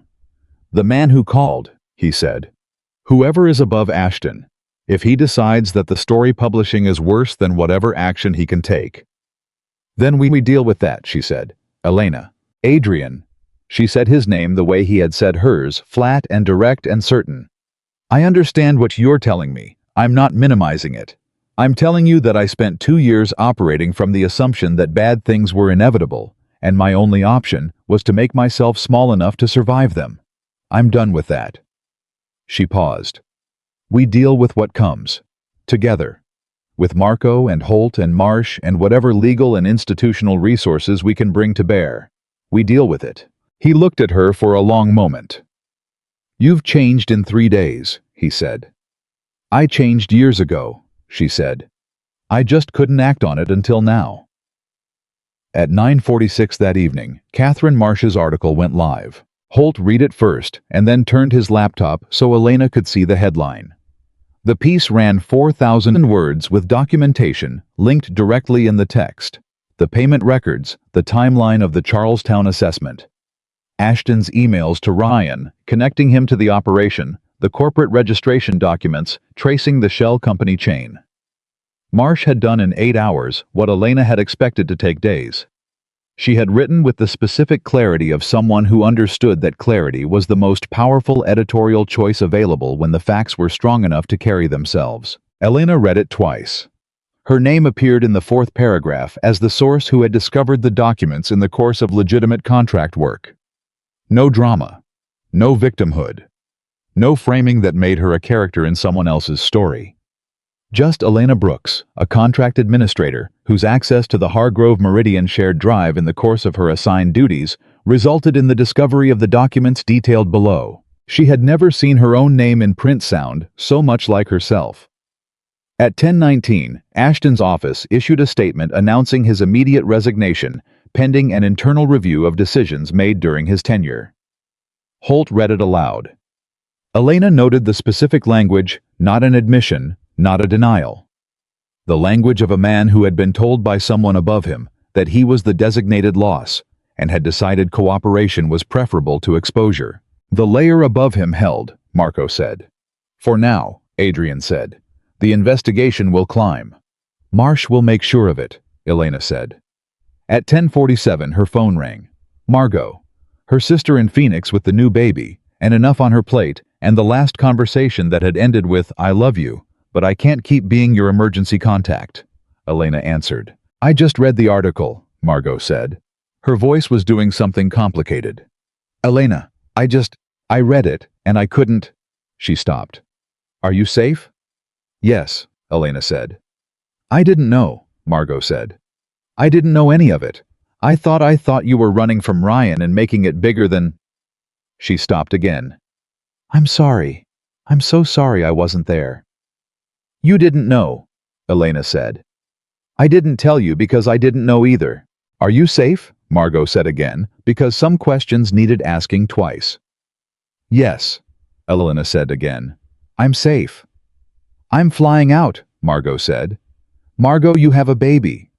I have a sister who just took down a state attorney, and I'm flying out, Margot said with the specific tone of a woman who had made a decision and was not entertaining alternative perspectives. Elena felt something break open in her chest, warm and sudden and completely unexpected.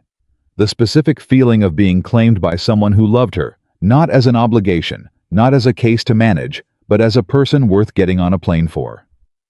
Okay, she said. Okay. She was crying before she finished the word, and she let herself because she was not in her apartment alone anymore, and there was no one watching whose interpretation of her tears would be used against her later. Adrian came and stood nearby, not close enough to intrude, close enough to be present. She wiped her face and looked at him. My sister is flying out, she said. Good, he said. She'll have opinions about you, she said. Probably warranted, he said. She almost laughed. It was the first time in 3 days she had come close to laughing, and it felt like oxygen. She called Ryan. It rang 4 times. He picked up. I saw the article, he said. His voice was raw, stripped of all the layers that had made it recognizable for 2 years. The control, the management, the precision with which he deployed warmth and withdrew it. Are you somewhere safe, she said. Baltimore, he said. My cousin's place. Stay there, she said.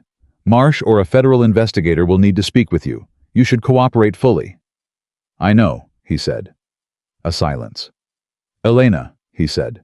Don't, she said, not harshly, just not now, not this. There's a lot I'm going to have to process that involves you, and I'm not ready to do it tonight. But I'm glad you're safe. And I meant what I said, cooperate with everyone who asks. It's the only thing left you can do that helps. Okay, he said. Goodbye, Ryan, she said. She hung up. Marco, who had been monitoring the external cameras all evening, came into the room. It's quiet, he said. The property is clear. Whatever the layer above Ashton was going to do, they've decided not to do it tonight. Ashton's resignation changed the calculation, Holt said. Sacrificing him bought them breathing room. They'll regroup. And Marsh will keep reporting, Elena said. Yes, Adrian said. So will other outlets, Holt said. 3 other national outlets have already picked up the story from Marsh's piece. City Planning Board issued a statement calling for an independent review of the Charlestown assessment. The two dissenting members, Okafor and Rennick, both gave interviews within the last hour. "The board members we sent to," Elena said. "They've been waiting for this for 18 months, Holt said. "They just needed the documentation." Elena thought about Patricia Okafor and James Rennick. Two people who had voted the right way and been sidelined for it, who had been professionally isolated and publicly dismissed, and who had nonetheless maintained their position in the record. She thought about what it meant to hold a position in a record when you had no power to act on it. The specific patience of people who had done the right thing and been waiting for the world to catch up. "Good," she said. At some point past midnight, the energy in the room shifted from operational to human. Holt closed his laptop. Marco sat down properly for the first time all day. Someone produced coffee, and Elena drank it without registering the taste, and then noticed she was hungry for the first time in 2 days. She and Adrian sat across from each other at the kitchen table that had started the day as a workspace and had gradually accumulated the evidence of 18 hours coffee cups, printed documents, her 2 laptops, Holt's folders, the specific detritus of an intensive operation coming to its close. "What happens tomorrow?" she said. "Tomorrow the investigation formalizes," Adrian said. "Federal oversight from outside Massachusetts. I've already been in contact with the right people. The Charlestown site gets halted pending an independent environmental review. The payment network gets mapped by people with subpoena power." He paused. "Price will try to separate himself from Ashton. Mercer will manage that attempt. It will fail." "How do you know it will fail?" "Because the correspondence is specific," he said. "Mercer's own communications are in those files. He's not separable." She nodded. "And for you," she said. "Ashton's review of your operations. Closed," he said. "And now publicly discredited as part of a corrupt attorney's pattern of behavior. Anything he opened or recommended carries his contamination." He paused. "It's not a clean outcome. It's a complicated one. But I've operated in complicated for a long time." She looked at him. "What about us?" she said. The question arrived without planning. She had not decided to ask it, but it was the accurate question, and she had committed to accuracy. He looked at her.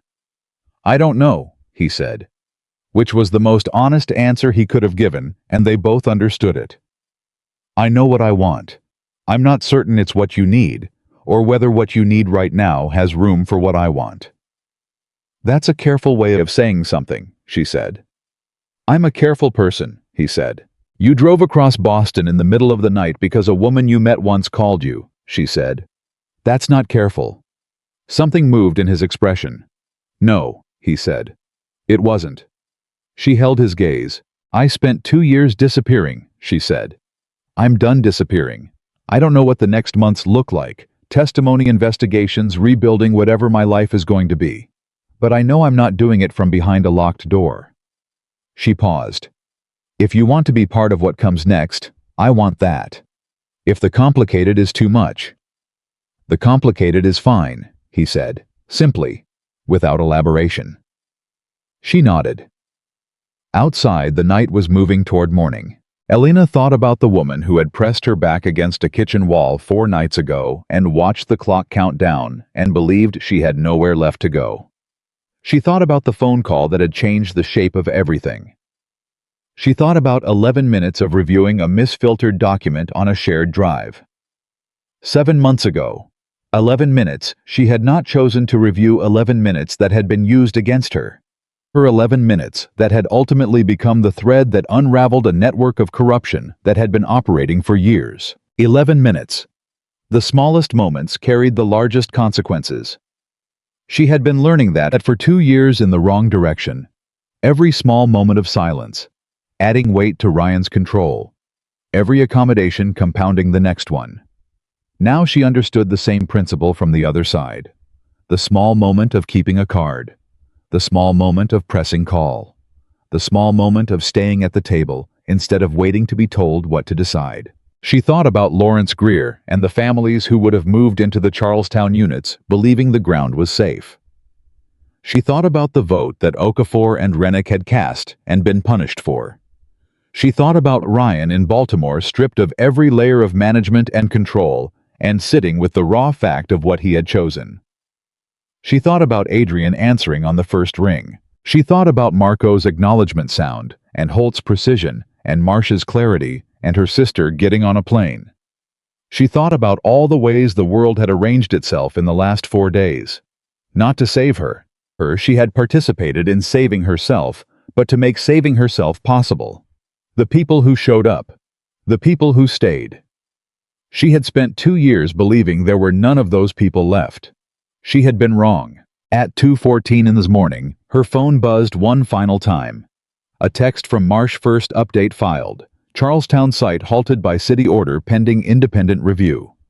3 additional officials named in follow-up reporting. Federal oversight confirmed from Southern District of New York. It's moving, Elena. It's really moving. She read it. She set the phone face down on the table. She looked at Adrian. It's moving, she said. It is, he said. She breathed in. She breathed out.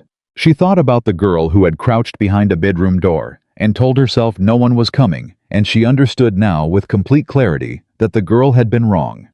Not because a powerful man had appeared to rescue her, but because she herself had reached for the phone in the last possible moment and refused to let fear be the final word. Elena Brooks had stopped running. Not because the danger was gone, not because the world had become safe, but because she had discovered in the worst 4 days of a life that had already seen considerable darkness, that she was the kind of person who ran toward the truth when it mattered, and that was the only kind of safety that had ever been real. She had called for help, and help had come. She had done the work, and the work had held. She had refused every version of silence that was offered to her, and the world on the other side of that refusal was louder, more complicated, more exposed, and more alive than anything she had lived inside for 2 years. The door she had once hidden behind was broken. She did not need it